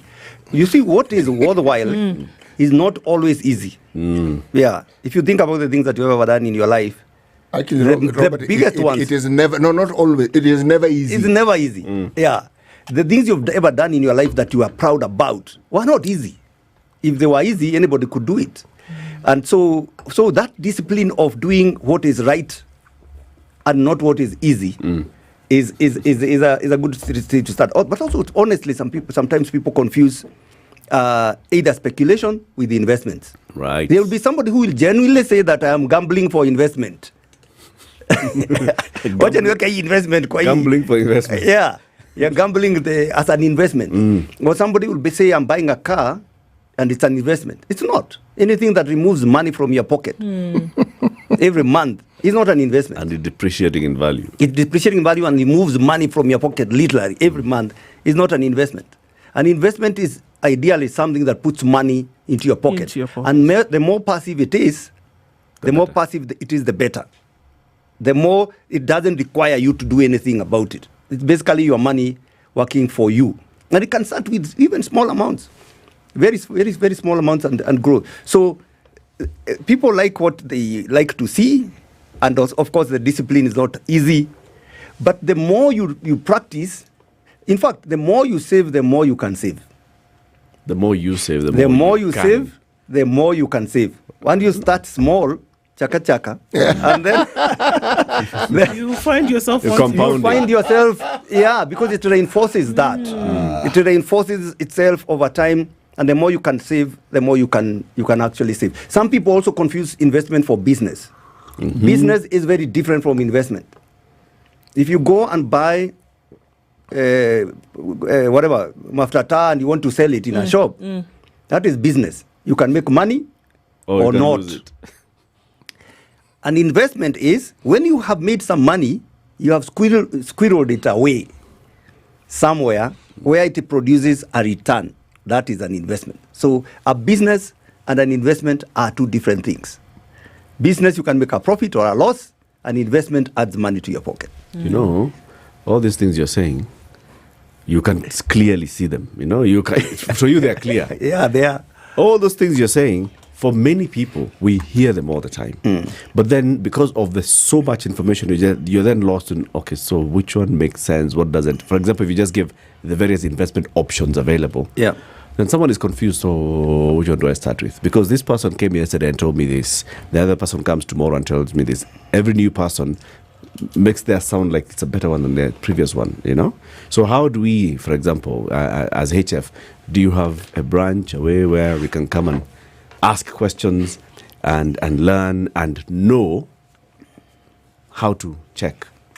If I am thinking of saving, if I'm thinking of investing, if I'm thinking of, these are the basics that I should do. Do you have we have our branches, and our people are quite well trained in terms of understanding how you can maximize the opportunities that are there in investments. But also we have got business advisors who can then advise you on business, on what you can be able to do on the business side. Just walk into any of our HFC branches and ask that. If you are looking for property, for instance, we will guide you around how to get property, which ones are safer, which would have a better return. We can then be able to advise you on all these things. And then also, there are every time there are opportunities that exist in such a time for a lower income earner, for a bigger business person, for somebody who is looking to enter in business. There are every environment, like even the one we are in, has emerging opportunities that are there. If you want to start a business, what really are the nicer, the more lucrative areas that you can be able to get into? But investment is different. Investment is the way you see a squirrel putting something in the ground that it can use one day in the future. that is really what investment is. Yeah. Okay. Ask City. Now, I'm saying there are those who argue that in terms of difficulties like now is when huge profits can actually be made. Yes. The analogy is often given during times of war. Yes. Where there's absolutely chaos, total chaos. And yet the opportunities that then arise, you actually find that those who are able to harness it and position themselves adequately will actually make money. Yeah. But how does one squirrel away money when whatever you had is being demanded of you legally through taxes and through the rising costs of everything around you? It's actually quite difficult, and that's a very fair question. There would be people who just thinking, if I can survive one more day, yes, if I can be able to pay for this school fees, you can be able to pay this. And it's not always practical that people will be able to. You can't save when you have a child at home who is you have not been able to. And quite honestly, it's been quite difficult like for many people. Thankfully, I always like being an optimist. Thankfully, there are a few things that are happening that do help. For instance, let's take the issue. I'll come back to what you have asked. I just want to paint a picture of that. There is also some hope. Food prices. If you go up North Rift, there is actually going to be a bumper harvest this year. There is very huge inflows coming from diaspora that are helping, obviously, even the shilling now at levels of 129. So there is still some opportunities there, but it's hard for people to be able to save if they don't have the money. But what I advise people to do, and I have done that myself in the past, is whatever you are doing now, think about something else additional that you could do. Because sometimes ago when I was working in a small town, I would leave my job, and I had a small business that I was doing in the same town, and at some point actually that business started making more money than the salary. And what you ask yourself is, what is the biggest pain people are suffering? In that pain, there is an opportunity. Opportunity in pain. Well said. In that pain. Well said, Robert. Thank you very much for coming. People are saying they really enjoyed it. Come back. Okay. In fact, Peter Otieno is calling you, what is it? Robert Kibara Otieno. Chaka chaka. So Robert Kibara Otieno is the Group CEO of HF Group. He's been here telling us about how navigating wealth building in Kenya's economic landscape. He'll be back for sure. It's 9 a.m. Time for the news.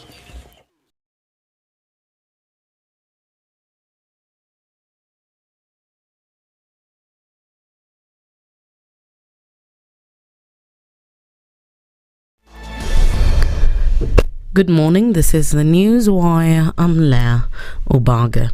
And the Ministry of Labour and Social Protection has flagged at least 26 unregistered recruitment agencies. Cabinet Secretary Alfred Mutua said they are not registered by the National Employment Authority and are not authorised to operate in Kenya and labour markets abroad. This comes barely 2 months after the ministry flagged another 16 recruitment agencies after hundreds of Kenyans claimed they had lost millions of shillings in employment scams in Eldoret. 3 women whose bodies were found dumped in different places in Nyeri County have been identified as members of the same family. This is after police officers in Ekerenyo, Nyamira North found out that the 3 are a mother and her 2 daughters who disappeared just 1 day before they were killed. Sub-County Deputy Commissioner Simon Osumba said that DCI officers have launched investigations to arrest the suspects behind the brutal murders. Hiyo familia imepoteza watu watatu, mama na wasichana wake wawili ambao wote wameolewa. So uchunguzi umeanza na tutashirikiana na DCIO wa Nyamira South na pia ule hapo Keroka na Waborabu, manake mili zilipatikana sehemu tofauti, na pia tulihakikishia hiyo familia usalama wao, kwa sababu hiyo familia pia ndio walipoteza watu wao wawili mwezi mmoja uliopita. And Kirinyaga woman representative Jane Nyeri Maina has been summoned by the Directorate of Criminal Investigations of alleged plans to mobilize goons to cause chaos during a public participation exercise on Deputy President Rigathi Gachagwa's impeachment motion. According to the lawmaker, she said that she has been summoned to appear at Kerogoya DCI offices this morning at 10 a.m. The Kirinyaga woman representative had described the summon as witch hunt meant to intimidate her because of being a die-hard supporter of the Deputy President. This event comes as the public participation to impeach Deputy President Rigathi Gachagua is set to take place tomorrow across different counties. Police in Msambweni in Kwale County have arrested 26 suspects of criminal gangs who are believed to be heavily involved in cases of insecurity in various areas of the county. Msambweni Police Commander Josephat Mutisia has said that the suspects between the ages of 14 to 21 have been arrested following an intense search conducted on the streets of Konamusa, Ibiza, Bongwe and Kibundani. Tumesanya vijana 26 ambao wamepatikana na hizo mapanga ambao wanahatarisha usalama wa wananchi wa hapa Ukunda na Ndiani, na baadhi ya hizo vifaa ni hizi zenye walipatikana nazo zenye wanakatakata watu. Kuna mmoja mwenye alipelekwa hospitali ya Msambweni Rivaro lakini ako kwa hali nzuri, lakini alikatakatwa mara 3. And in the international scene, a Singaporean former minister has been sentenced to 12 months in prison for obstruction of justice and accepting illegal gifts in the city state first political graft trial for nearly half a century. Ex-Transport Minister S. Isruan, known for helping bring Formula One to the financial hub, was hit this year with 35 charges, mostly related to graft in a nation often cited as one of the world's least corrupt. Isruan's sentence was more severe than the 6 to 7 months requested by the prosecution, which High Court Justice Vincent Hong said would have been manifestly inadequate given the impact of the case on public trust. That's the Newswire. I'm Leah Obaga.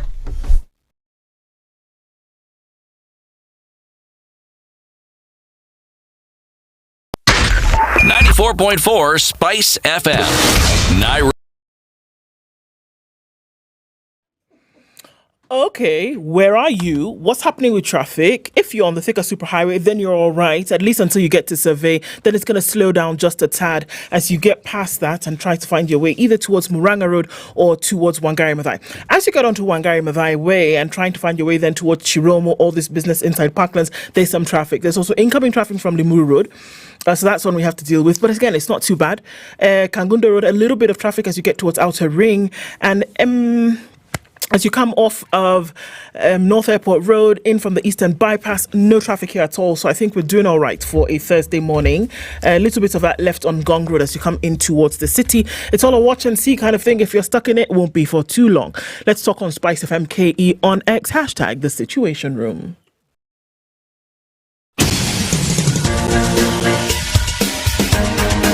This is The Situation Room, the home of hard-hitting political commentary and penetrating insights about the state of the nation. This is a talk radio experience like no other. The Situation Room, a place for hard truths, debates, and elevated conversations. The Situation Room, witty, political, engaging, deep, controversial. In the room, we have C.T. Muga, researcher, academic, seasoned political observer, a fountain of wisdom in these politically uncertain times. Ndu Okoh, Nigerian by birth, Kenyan by choice, communications expert, Pan-Africanist, a truth seeker and believer in people power, and Eric Latiff, agent provocateur, the man in the chair, seasoned journalist, news hound, a man who believes in punching up, not down.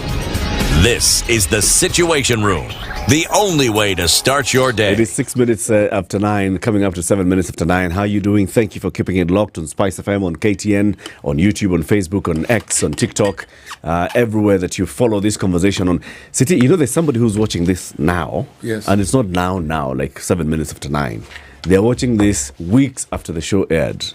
And that's what we love about, our audience. There are people who will be watching this conversation later today, hours from now. There are those who will be watching days from today, weeks from today, and months from today. And the conversation will be relevant to them at that point. And we want to appreciate you who is watching this conversation later.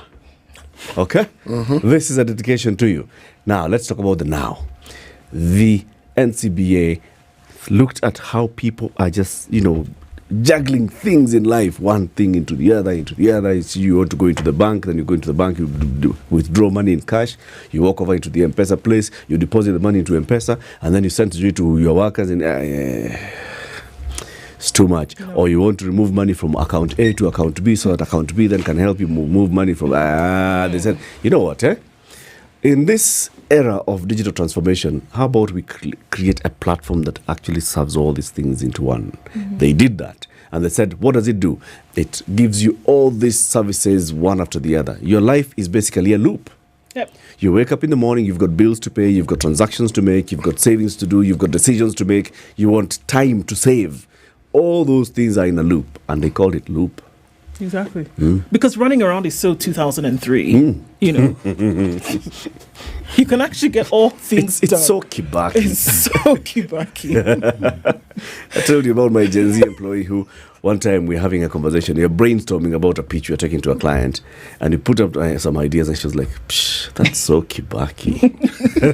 And you were like, hey, surely. As for them, that is such a long time. So old. It's so 2003. Yeah, it's so 2003. Why? When you can do it all from the comfort of your phone, wherever you are. Even if you run a business, you can advertise, you can pay, you can buy, you can borrow, you can set up standing orders, pay your bills all in one. Just like that. It's a lifestyle. Yes, it is. It is. Do you want 2,500 in your account? All you need to do is download the Loop app, register into it. Or if you've downloaded, make a transaction right now, okay? And send us a screenshot on our social media platforms. That's SpiceFM KE on X or Facebook. Our AI is going to select one person, and we're going to deposit 2,500 into your Loop account. The Loop account. Okay? Yeah. So our next conversation is going to be about the government. The big thing that the government is right now doing, among others, is realizing the universal health coverage. It's one of the 5 big agendas of the Kenya Kwanza administration. We keep talking about them. Number 1, all of them are to improve the economy, create jobs. 1 is agriculture. Support the agriculture from all the way from production into value addition, into development of markets, into making sure that then more people are employed in there. Housing, improve the level of quality houses that we have in the country. It'll employ people, it'll bring down the cost of houses, we'll have better people living in better houses. 3, MSMEs. Make sure that we support MSMEs in whatever angle. Hustler Fund and others. Access to credit, access to markets, access to opportunities, MSME development. For all those to happen, you need to have a healthy population. Now, a healthy population is where UHC comes in. Support universal access to healthcare. What is that? Access to affordable and quality health services across the country for everybody in the country. And the digital superhighway, which then comes to support all these things by making sure that you have access to the digital superhighway, which gives you access to job opportunities where you're working from here, and Kenya becomes a hub for international jobs, business process outsourcing, that you can also do all these things. You can then have access to Wi-Fi from wherever you are. All those things. Those are the things. Today, let's talk about this UHC because that is where we are. Senior advisor to the president in the Economic Council of the President, Moses Kuria, is our guest. Good morning, Moses. Good morning. How are you? People. Very good. Yeah? Yeah. Okay. Good to see you again. Good to see you as well. Yeah. You're keeping well? Keeping well. Sasa hii role ya senior advisor. Why senior? Well, because they are junior. Only for that reason. That's simple. I mean, if they are junior, they must be senior, isn't it? What's wrong with you? What's wrong with you? Don't you understand English? What kind of question is that you're asking? There must be somebody above them. Yeah. What are you talking about? Yeah. Sawa. We live in that city. Please give me a senior advisor. Okay. Today's proverb. Let me give him a senior proverb. Okay. Our proverbs for the whole of this week are from the Gambia, the Republic of the Gambia. Okay. If you stir up water in the pond, you will bring up the pond. If you stir up the water in the pond, you'll bring up the pond. What's the interpretation of this one? I think, there is no pond and the water. It's in the water, the pond, isn't it? Yeah. So the water is the pond. So if the water comes up, the pond comes up, isn't it? Yeah. So if you stir up the pond, are they telling us it doesn't matter? No, what they're telling you is that sometimes it's better to leave things the way they are. You avoid trouble. Yeah. You might think that you are stirring up the water, and then you bring up the pond itself. Yeah. You get more than you bargained for. So be careful.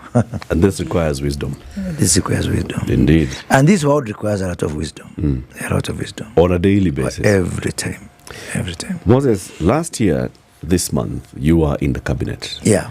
And a couple of months prior to this, you had sat in a cabinet, I presume, that had looked at several bills that were geared towards universal health coverage. Right. There were 4 bills that were taken to Parliament, they were passed by Parliament, and were assented to this month. And the President in Kicho said, now 4 laws are in place. We are launching universal health coverage, part of our promise as a Kenya Kwanza administration. Yes. Since then, there have been conversations. We actually have had conversations here with people from the Ministry of Health, from advisors, the presidential advisors on matters of health, from NHIF. Then the SHA was established. We had a conversation with the first chairman of the SHA, to a board member of the SHA, who then became the chairman of SHA. He has also sat here as chairman. We have had conversation with the cabinet secretary, principal secretaries, and now we are in SHA. And these are the headlines we are seeing. Nightmare. Let me say this. Let me put this in context. For the last 3 decades, I've been involved in so many project implementations across many countries. Many countries. I've worked locally and internationally. And this is a huge project by any means. I'm happy that even we are talking about a nightmare, and we have got a project right now. Let me say this because when I was appointed by the president to be, an advisor, I picked on 3 priorities. One of them, I'll talk to you about the others, one of them being health, because I do believe that this is a very important project. If you look at the other projects that we are implementing, last year we implemented our agriculture project, the fertilizer project, registered 6.3 million farmers onto a digital system, delivered, a fertilizer for the first time using e-vouchers. I think you're just talking about loop. Yeah. So now imagine if the same thing you're saying about loop was being implemented about government, it could be defined as a nightmare. Yeah. So it's not unusual, especially for government, because government don't exist to be loved by their definition. You look at our education system, we've got a system that goes by the name of NEMIS, where all our kids are. Again, that's around 13-14 million. If you look at even the ones in the universities, you look at the money we send to our old people for the social protection money, 1.7 million people are in that system. Let's compare that now with what we are doing now with the SHIF. All 54 million people are going to be in one system. It is really the universal. When you talk about universal, you're talking about 54 million people joined in one system. It is bigger than the National Registration Bureau system, the one for the IDs. Because again, if you're not 18, you're not in that system. So never before in the history of this country have we had a system that encompasses all the 54 million customers. All of us, me, you, my mother, my child, all of us together. So it is natural that in the system, even a small one will have some problems, hiccups. So let alone this one, where it's supposed to be all of us, bigger than agriculture, bigger than school, bigger than ID system. Yeah. If people talk about Maisha number, this is the real Maisha number. And for me, when I look at this system, it is not about health. Health is just a byproduct. It is the first time that we are going, it is actually what I'm calling a system for law and order, whereby, I remember when I was working abroad, when I got my son in Saudi Arabia, and he was registered in a system, and then I bought a car, and the car was registered in the same system, and then I bought a dog, and the dog was registered in the same system. Did you actually buy a dog in the system? Yes, Okay. The system. You have to. Just checking. Yes, because you have to. You have to. So the dog, car, son, same system. Same loan, same system. Yeah, that's I like really your opening remark. Because that's it now. Once we get this right, this is the health is only a byproduct. We can have a system now that is predictable. It's fantastic. That you can be able to say, who is Moses? Moses is son of Teresa, my mother, who can be tied to me in the system, and is the husband of Joyce, and is the father of Brian. And Brian is in this school, and grandmother, despite Moses being a senior advisor, grandmother is in the social protection system. How?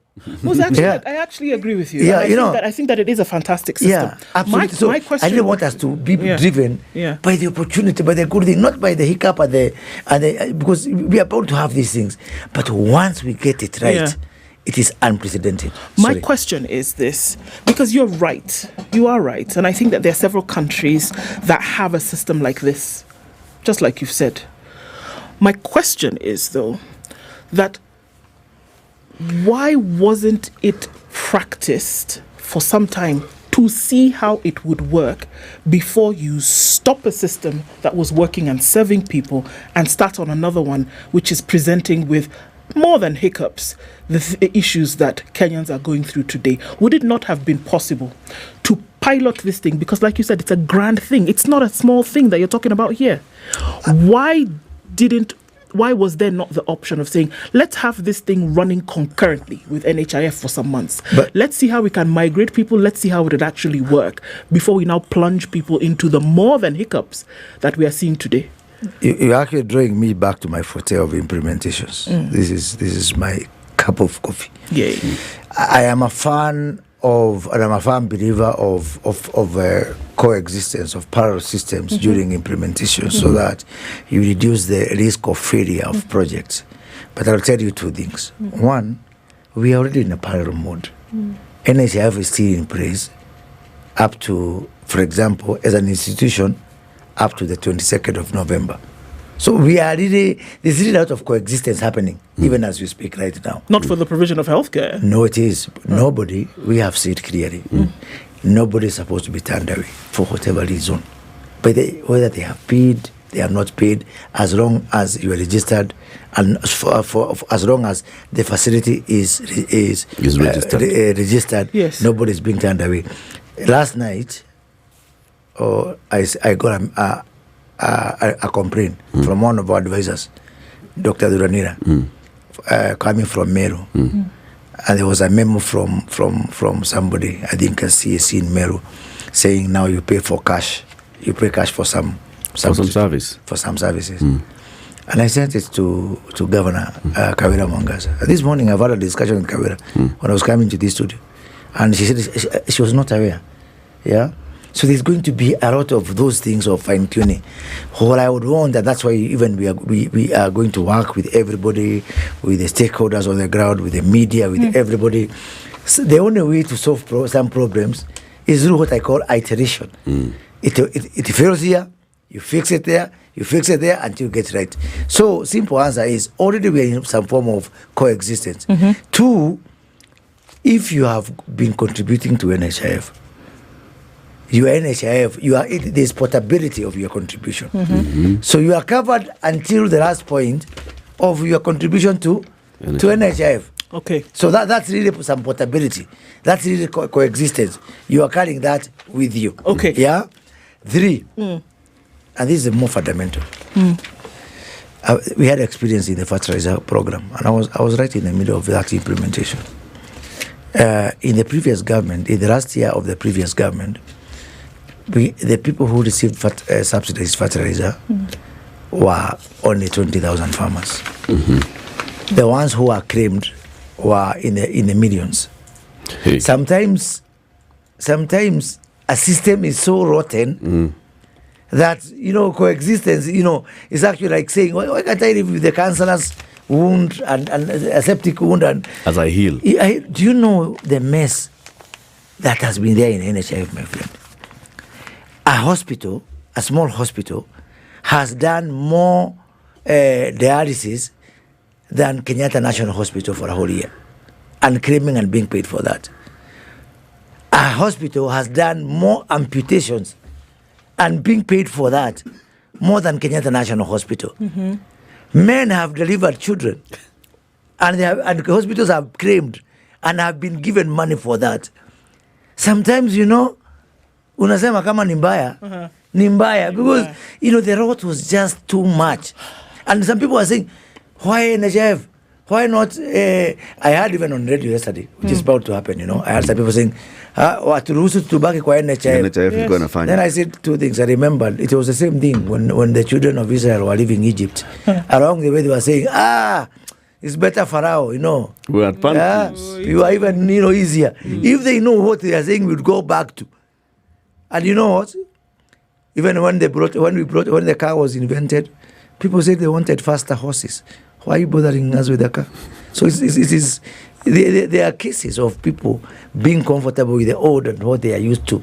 But the reality is, once they get used to the new things, to the certainty, and I can take a whole day talking about the differences between the old and the new. But the best way for us to convince the people is experiential. Okay, please, let's look at the issue on the ground. Yes. Because we can talk about coexisting programs and parallel programs, which I'm a huge advocate for, until you know that one is foolproof. Now, because we did not know, or we did not practice one in a state where it was foolproof, we have situations whereby we have women, men, who are in need of critical care, Moses, who are not getting it today. Day 1, Day 2, we're going into Day 3, where because one system has not carried over to another, they're actually not receiving the care that they need. It's not a system issue. So what is the issue? What's the issue? It's a people issue. What's the issue? It's a people issue. It's a non-compliance issue. By the providers? They're not complying? They're not complying. How? Yeah, because we have said very clearly, nobody who is a member of SHIF from a licensed, contracted, as we are calling it, facility is supposed to be turned away. And what we are doing is that we have got a hotline, we have got a call center.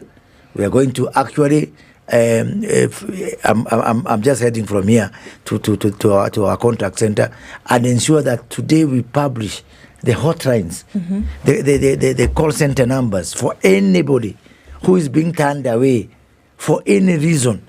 Because when those people are turned away and they contact us, and we're going to have, to publish all the touch points, whether by SMS, whether by WhatsApp, whether by anything, of all the people that these cases of people are being turned away, you're actually doing our job. Because you'll be helping us to be able to identify the non-compliance point. Maybe sometimes it's I'll give you an example. A senior member in government, he's a director somewhere in the ministry. He called me yesterday and told me, I think I want to help you because I think there's a problem of the system. There's something we are calling means testing, where you're supposed to be assessed on your means, how much you pay. He's on a payroll. So 2.75%, the means testing is working.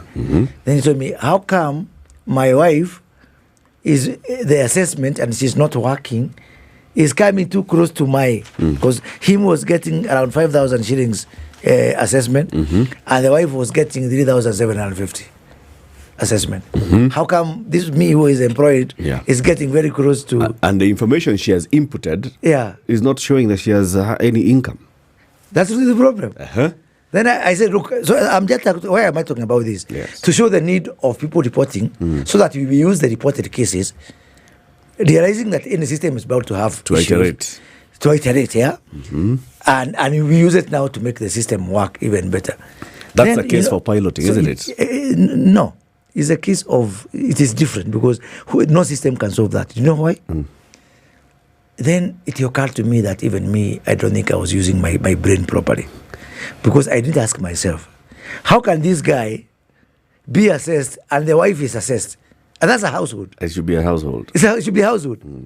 So it turns out that the guy never linked, before he went for means testing, you are supposed to link your dependents to you so that you become a household. You become a unit. Right. Yeah? So information. What God put together, the system put asunder in this case. Because you are supposed, so you realize that there are several things that are coming out here. Key among them, key among them is communication. Is information. Information, yes. I agree on that. On that one, mea culpa. So let's go back into and this. we will work on communication backwards, and because we have to actually segregate issues of information with issues of the system and the technology working. Now, issues of information is about two people. It's about the person who is supposed to be giving information and the provider, and the someone who is supposed to receive the information. Be them provider, be them the member who is covered, and we are work in progress. And you know what, Eric, from where I sit, I am over the moon about how successful this implementation has been, given the magnitude that the issues now. Every day I'm tracking the number of issues. And if you go to my social media, I am really tracking the numbers as they come up and publishing every day. I am, from today, I will start actually saying not just the good things, but also the bad things. Yeah, so because that's how you improve systems. That's how you improve life. You improve life by iteration. I am surprised by that until now, we're talking about 1, 2, 3, 4, 5 numerous issues that we have to deal with.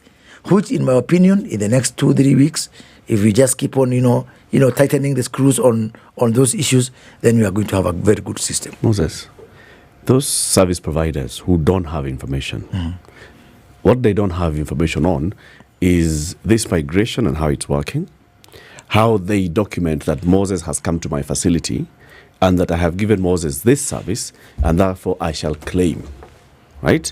Because, like you've said, the history has been that there have been issues of fraud.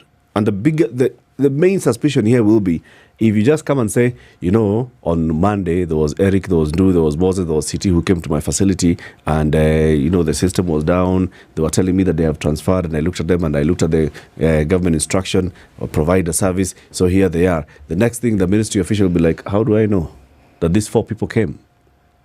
You see, now do they have information on what they are supposed to be doing? Yes, they are supposed to accept the people. But how do they document that these people have come if their system integration has not worked on their end? Now, let's talk about that word, system integration. Right now, we are not requiring facilities to do system integration. I think it's very important to notice that. We have got 2 kinds of facilities. Facilities which had their own systems. Mostly level 5 hospitals, big hospitals.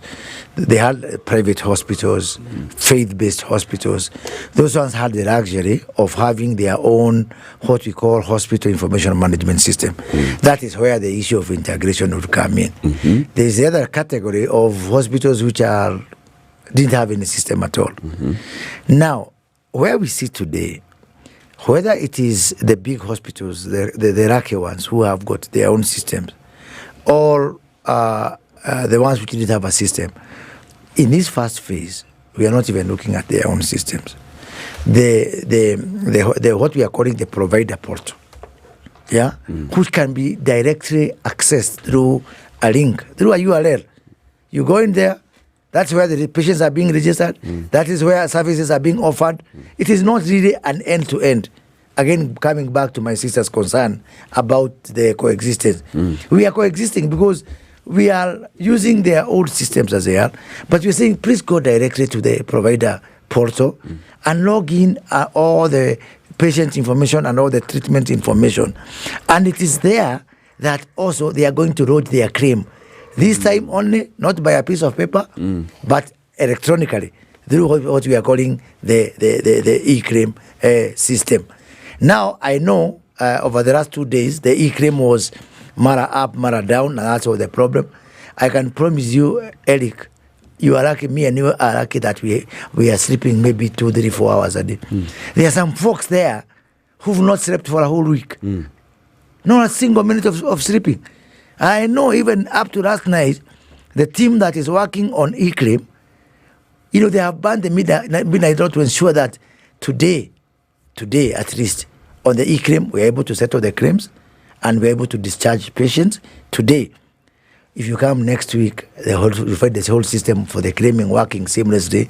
Very few people will remember the kind of problems that we have come through with. So all I'm asking, please, is because the good things that will come from this system far much outweigh the labor pains that we are going through right now. Let Kenyans invest even their emotion and their support somehow to bear through the kind of hardships that we are going through, because just like labor pains, the product, the baby when it is born, is going to be pleasant and it's going to spread joy to everyone.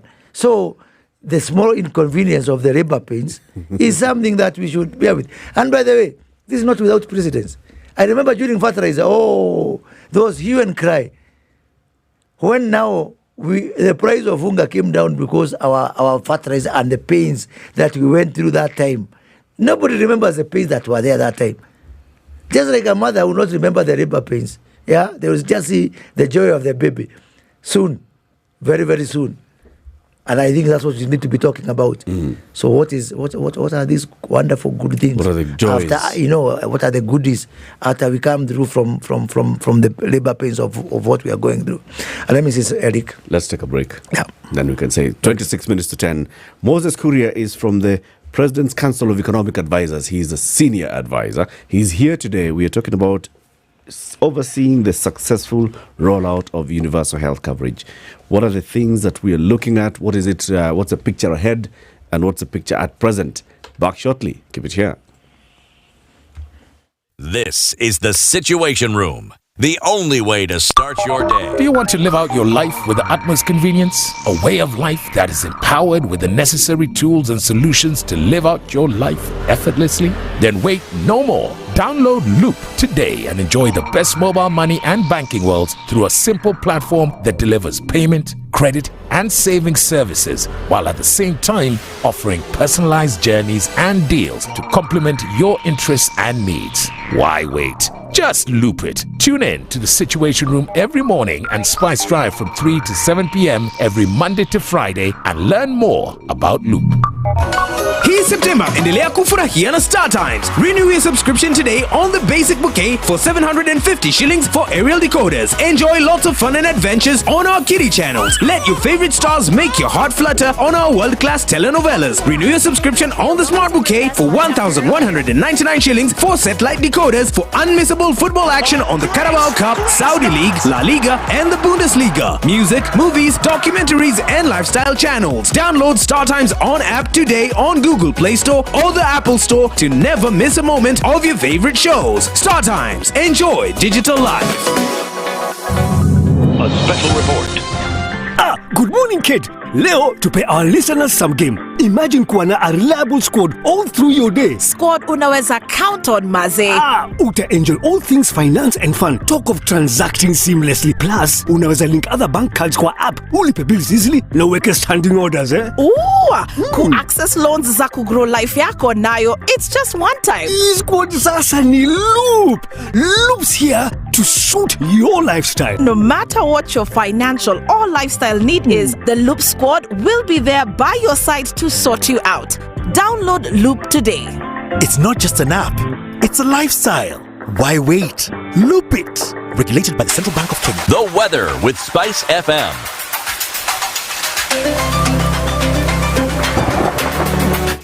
Partly sunny conditions in Nairobi this morning, highs of 23 and lows of 13. We'll see lows of 13 in Nakuru, going to highs of 25 and highs of 24 and lows of 13 in Nyeri. It's sunny at 19, highs of 24 and lows of 11 in Eldoret, while sunny conditions in Mombasa at 28 with highs of 31, and it's sunny at 29 in Malindi, going to highs of 30. into Kisumu, where it's sunny at 25 with highs of 31. We'll see highs of 29 and lows of 16 in a sunny Kakamega. 22 and cloudy in Kampala after the rains, and it's partly sunny at 28 in Dar es Salaam. 11 degrees and slightly warmer in Johannesburg, going to highs of 22. And Mogadishu at 30 is sunny, with sunny conditions at 18 in Addis Ababa. 26 and cloudy in Lagos with highs of 30, while Kinshasa at 25 is sunny with highs of 32. 23 and sunny in Beijing going to the afternoon. We'll see lows of 8, and it's 11 and cloudy in Paris with highs of 16, and cloudy conditions in London going to highs of 15. We'll round things off in New York, where it's mostly cloudy at 17, coming into Thursday, highs of 22 and lows of 15.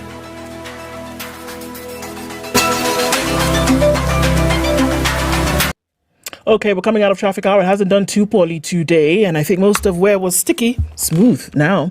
Coming on Gong Road, I think is where we'll see the worst of it. Uhuru Highway will have some of that traffic as you're trying to get into the CBD, but then coming in also from parts of the Thika Superhighway, just a smidgen of that left around survey. SpiceFM KE through the morning. Let's keep things moving.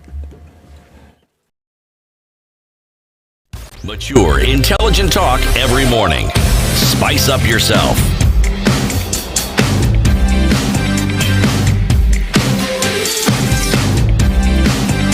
Mornings done right.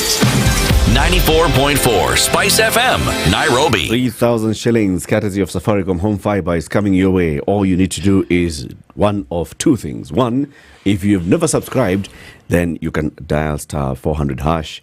Subscribe to the Safaricom Home Fiber. They will call you. They'll bring somebody to come and do the installation for you free of charge. They'll bring you the equipment required. That's a router and all the cables free of charge. And you start enjoying high speeds. If you just do 2,999 a month, that's the bronze package. It has 15 Mbps of speed. If you do the silver one, 4,100, 30 Mbps of speed. Previously it was 20. Safaricom has invested in redundancy systems, improved their network, so now more speeds and higher speeds.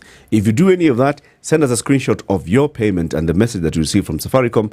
You stand a chance of getting the 3,000. Or if you're already subscribed and you renew your subscription, or you've recently renewed your subscription, send us that screenshot. We see you have done that. We know that you're a user, that you're already enjoying this improved lifestyle.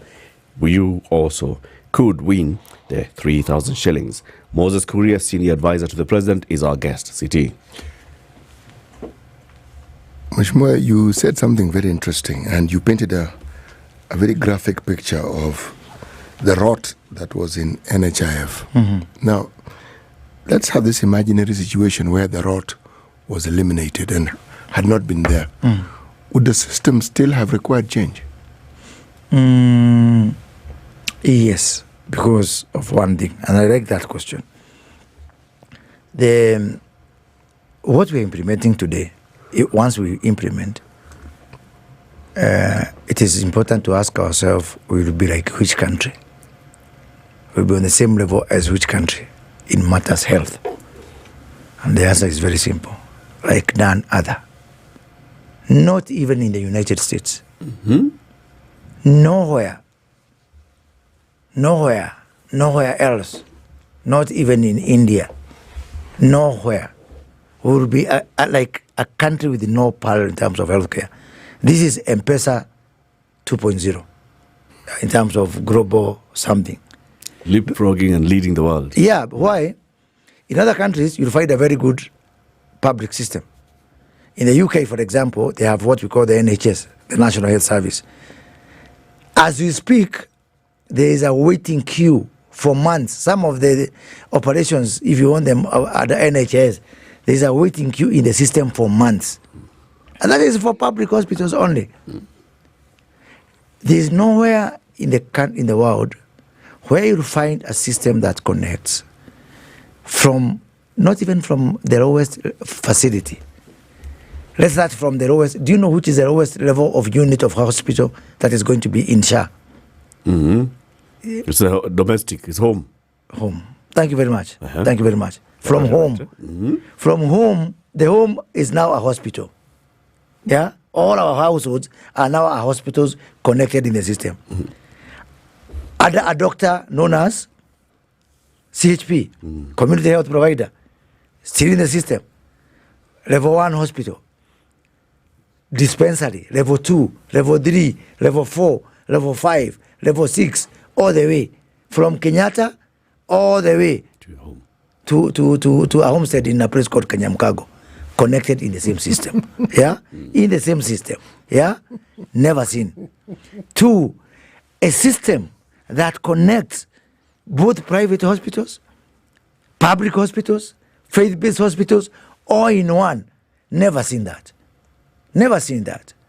Because right now, and by the way, some people are telling me, I had an argument to someone from Embu over the weekend, telling me, now, this SHA cannot work unless now we improve the facilities in our, the services and the facilities we uplift in the public hospitals.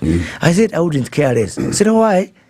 Because now, once you are covered, you come from Mama Lucy Hospital to St. Francis Hospital, one is public, the other one is private, without a care.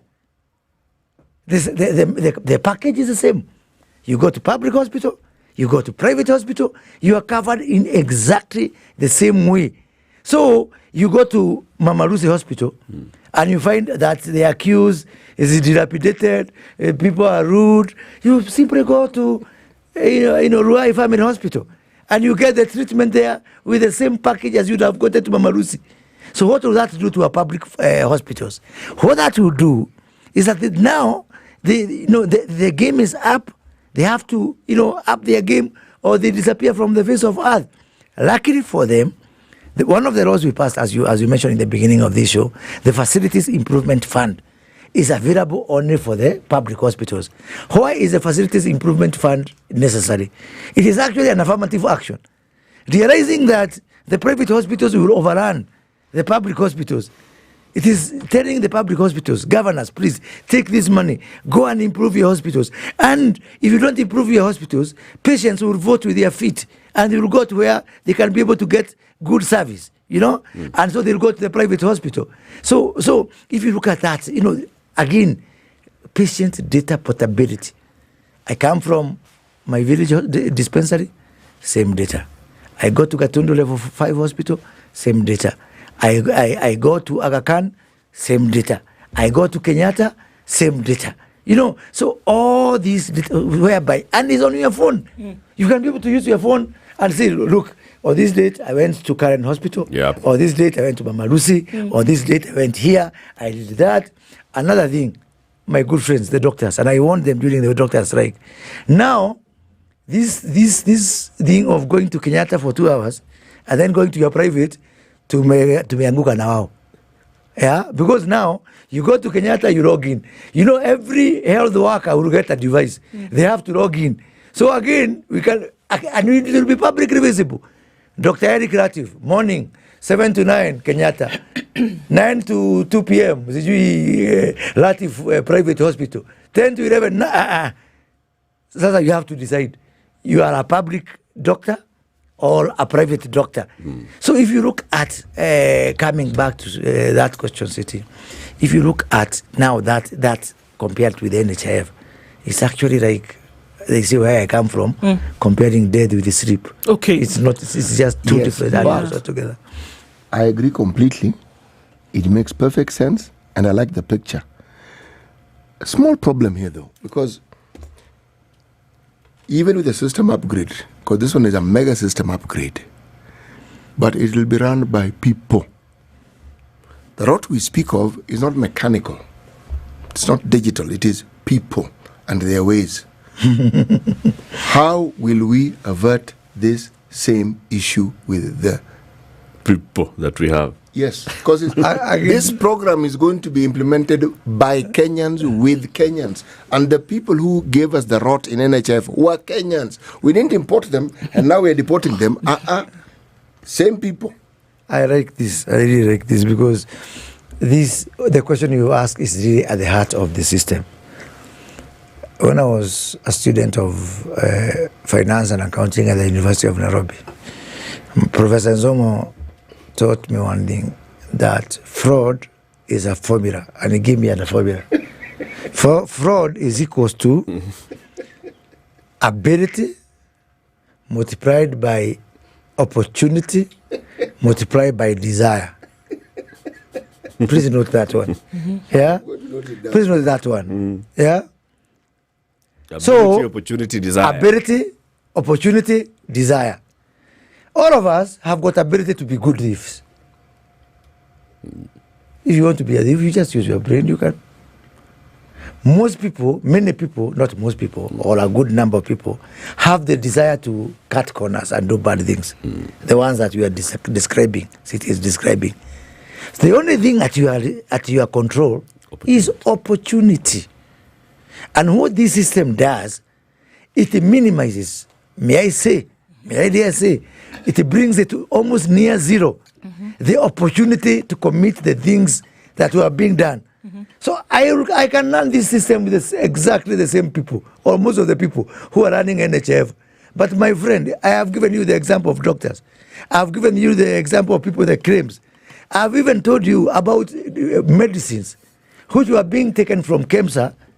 You find when we are ordering from KEMSA, the system is working. Ikifika kwa hospitali, the system inafungwa. The medicines are received manually. Jioni unaikuta hapo kwa Kamutaini Hospital. Hapo nyuma. Now we have tightened because now even the KEMSA system for the commodities and even the Pharmacy and Poisons Board for the tracking and tracing of the commodities is locked in the system. So this system was not made for good people. And it was not made for mature people. Okay. This is a system we have made for thieves and for children, for kids, for idiots. It's not for clever people. Yeah? It's what we call in technology a system for dummies. We have created a system for dummies. We have assumed that everybody, unlike the rules of natural justice, everybody is a thief until proven otherwise. Yeah? And everybody is an idiot until proven otherwise, Okay. And that is really the ideology behind, the way we have programmed, this system, that knowing very well human beings are prone to temptation. And if the human beings are prone to temptations, Kenyans, as a special species of human beings, is even prone to more temptation. We've made a system with that ideology, with that frame of mind. Okay. You mentioned some of the things that used to happen under the NHIFs, and that was, we do know that, riddled by graft for years, NHIF, it was. People were taken to court, things like that happened. Apart from some of medicine moving around, what were some of the things that happened on the NHIF that this system essentially is going to shut the taps on so that we can understand that from what you see? But before you answer, I would like your reassurance that I still am worried about people who are going to seek care today. I would like a reassurance from you that people will be able to get the medical care that they seek when they go to facilities around the country, regardless. Let me start with your second question. I just wish that I could give my personal number on air, but because nilisalimiwa na Gen Z wako nayo, so wako nayo, sisi wako nayo walinisalimia, anybody can feel free to even, that's how much sure I am that we can solve any problem. Am I saying there is not going to be a problem? No. And as I'm saying, by close of business today, we will be able to publish, on the social media, in the media, and by the way, very soon, in the next 1 week or so, we are starting our two things are coming up, and I want to talk about that separately. We're starting with our media campaigns so that we're able to use the media to sensitize and to be able to pick up these things. But for now, today we are going to do what I'm calling crowdsourcing of issues by publishing our hotlines, our touch points for the complaints, so that we are able to, ukifukuzwa and you think you have been fukuzwa, unfairly, bring it to us. Now let me come to what was happening in NHIF. The funny thing about NHIF is that what was happening was not visible to the patient. By the way, people, NHIF is a good brand. Our people trust NHIF. Yes. Our people love NHIF. Yes. Yeah, people love NHIF. I've said that in meetings. Yes. People love NHIF. Because you got a service. But literally they know, lo and behold, what was happening there. But then we don't have, well, let me be kind and fair. But, okay, let me just give the Oliver. One, when you go to hospital and you are treated by NHIF, you have no idea that the money that you have been paid for, you could have been paid for 2 or 3 times better if somebody else who did not deserve were not paid for. Of course, fraudulently. You know, the false claims is a big cost. It's a huge cost in the system. Yeah? And it's a collision system. It's a collision between the worker, the facility, somebody at NHIF. Now, you as a recreative, you know that I got my treatment and I was able to pay this. What you don't know is what you could have gotten. So it's a case not of system failure. It's a case of missed opportunities. That's number one. Fake amputations, fake CS, and all that kind of thing. 2, and I'm very happy with this one, is a universality. When we talk about universal healthcare, we talk about a principle called egalitarian principle, where there is no George Orwell here. George Orwell. You know, where all animals are equal, but some are more equal than others. Nowhere was George Orwell more manifested than in NHIF. We people called public servants, especially the senior ones, we used to have something called enhanced package. This enhanced package was being paid for by you, taxpayer, by you, the other NHIF. For every 100 shillings that NHIF was paying out, 35 shillings was going out for my comfort as a public servant. Now, the only unfair thing is that we only 1 million of us. People who are employed by you guys, by taxpayer. You are our bosses. We, your servants, 1 million servants, used to take home 35%. 35%. You, our bosses, 53 million of you who love us so much, were getting the 65%. This is not an economic issue. This is an ethical issue. It's a moral issue. Yeah?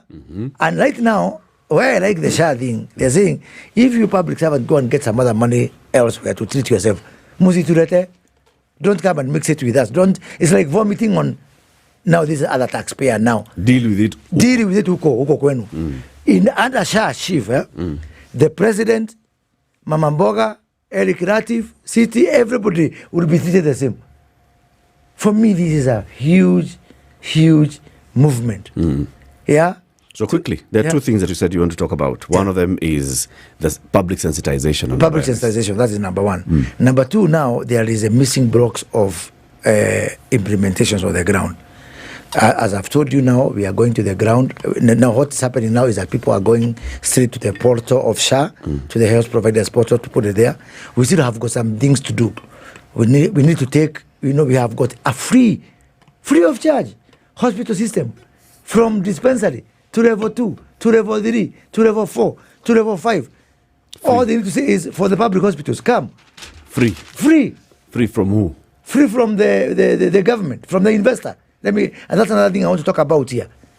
If you go to any hospital, once we start rolling out, tutakuja kwako, we ask you, we want to give you a free system with free devices. Every healthcare worker, we are providing the device from where they'll be working for free. 70,000 of them are on the way here. This is a huge, very expensive project. Yeah? And when people talk about, 104 billion, it is not government money. Because you couldn't afford. Just like we can't afford many things in this country. We are giving free information system, free device. By the way, the healthcare system is the biggest ICT. We talk about digital superhighway. The biggest ICT project we have in this country is this healthcare, which we are calling Taifa Care. You know why? Because every hospital will get internet, Wi-Fi, or thereabout. So even if the healthcare does not work, God forbid, every corner of this country will be connected thanks to this project. Every corner of this country, because we have to get power. We are getting power. Kenya Power is working on a list to get power to free again there. So we get free power, we get free connectivity, we get free devices, we train them for free. How long do you give this project? How long? I think that process I'm giving it 12 months to be in every corner. To be in every corner. Each of the 70,000 healthcare workers has a device. Have a device and is connected to the internet and gets power there. And by the way, it's not a device only for the hospital. See, that village now will also benefit from that Wi-Fi. See, when I do power, even areas which are not connected. So this is what I would call a catalyst, a trigger to be able to implement this. And that is why I'm saying when in the fullness of time, people realize that the good things that come with this is more than health, is actually connecting the country. Latiff, I'll tell you the things. We get this system right. First of all, already, I'm telling you, the education system, the one I said where our children are, it is making noise when we try to integrate with this system. Because the data in the education system is telling us another very funny story. Nemis has fake children. Hiyo ni story another day. Hiyo Nemis sasa has ghost children. Ghost sasa imeanza kujileta because ingine inakuonyesha watoto wengine ambao sio wako na sio mpango wa kando. So all these things are starting to come to the fore. Moses, right would you go to hospital today with a SHA card? Yes. Would you go to seek medical care in any hospital in the country today under this public system? Would you? As Moses? Absolutely yes. Absolutely yes. And when I find problems there between this week and next week, I'll be patriotic enough to say I am okay, I've been treated, but I think we can do this better, so that we work on this together as a country. My only issue with Moses, and I like what you've said today. Yeah. But in March last year, when the laws were being drafted, this beautiful dream and picture was painted. In October, when President Ruto was launching it, this beautiful picture was painted. When the SHA board was established, this beautiful picture was painted. In October 2024, we are still painting a beautiful picture. Now, and yes, we are saying we're you're not painting That's a beautiful issue, picture. You have shown me the headline. Yeah. We are there now. The rubber is meeting the road. Now it is not a story anymore. Thank God. You are showing me headline pictures of chaos. Now, from beautiful pictures to chaos. From chaos to wonderful things. You know, we haven't had this conversation fully. When can you come back again? My friend, this is my full-time job. Call me. Very good. Thank you. Very good. Thank you very much. Moses Kuria, senior advisor to the president, has been our guest. Let's give someone some money. My experience with Loop was phenomenal. I've created a savings goal plan. Very good. You see, that's one of the things that you do with Loop. Okay? You can create a savings goal plan. You can link very many cards into it. You can create different accounts. And this is Lorraine Mumanyi, who is going to get 2,500 shillings going into her Loop account just because she did that and sent a message to us. The other one who gets some 3,000 shillings courtesy of Safaricom Home Fiber is Maina Cohen-Muredi. Maina Cohen-Muredi has 3,000 shillings confirmed sent to Safaricom Home Fiber, yes, for their account. Because of that, 3,000 shillings worth of airtime is coming to you. Maina Cohen, we will get in touch with you and tell you how you can get that. Asante sana Moses for coming. Thank you very much. Like we said, come again soon. Asante. And thank you for tuning in to Kenya's biggest conversation. Moses is saying the government is now at the point of getting crowdsourcing information. So any complaint you have, also tag us on X at SpiceFM KE. Moses is doing nothing full time except making sure this works. Very good. 10 a.m. Thank you for tuning in. Have a lovely day. See you tomorrow. Spice up your life. It's now 10 o'clock.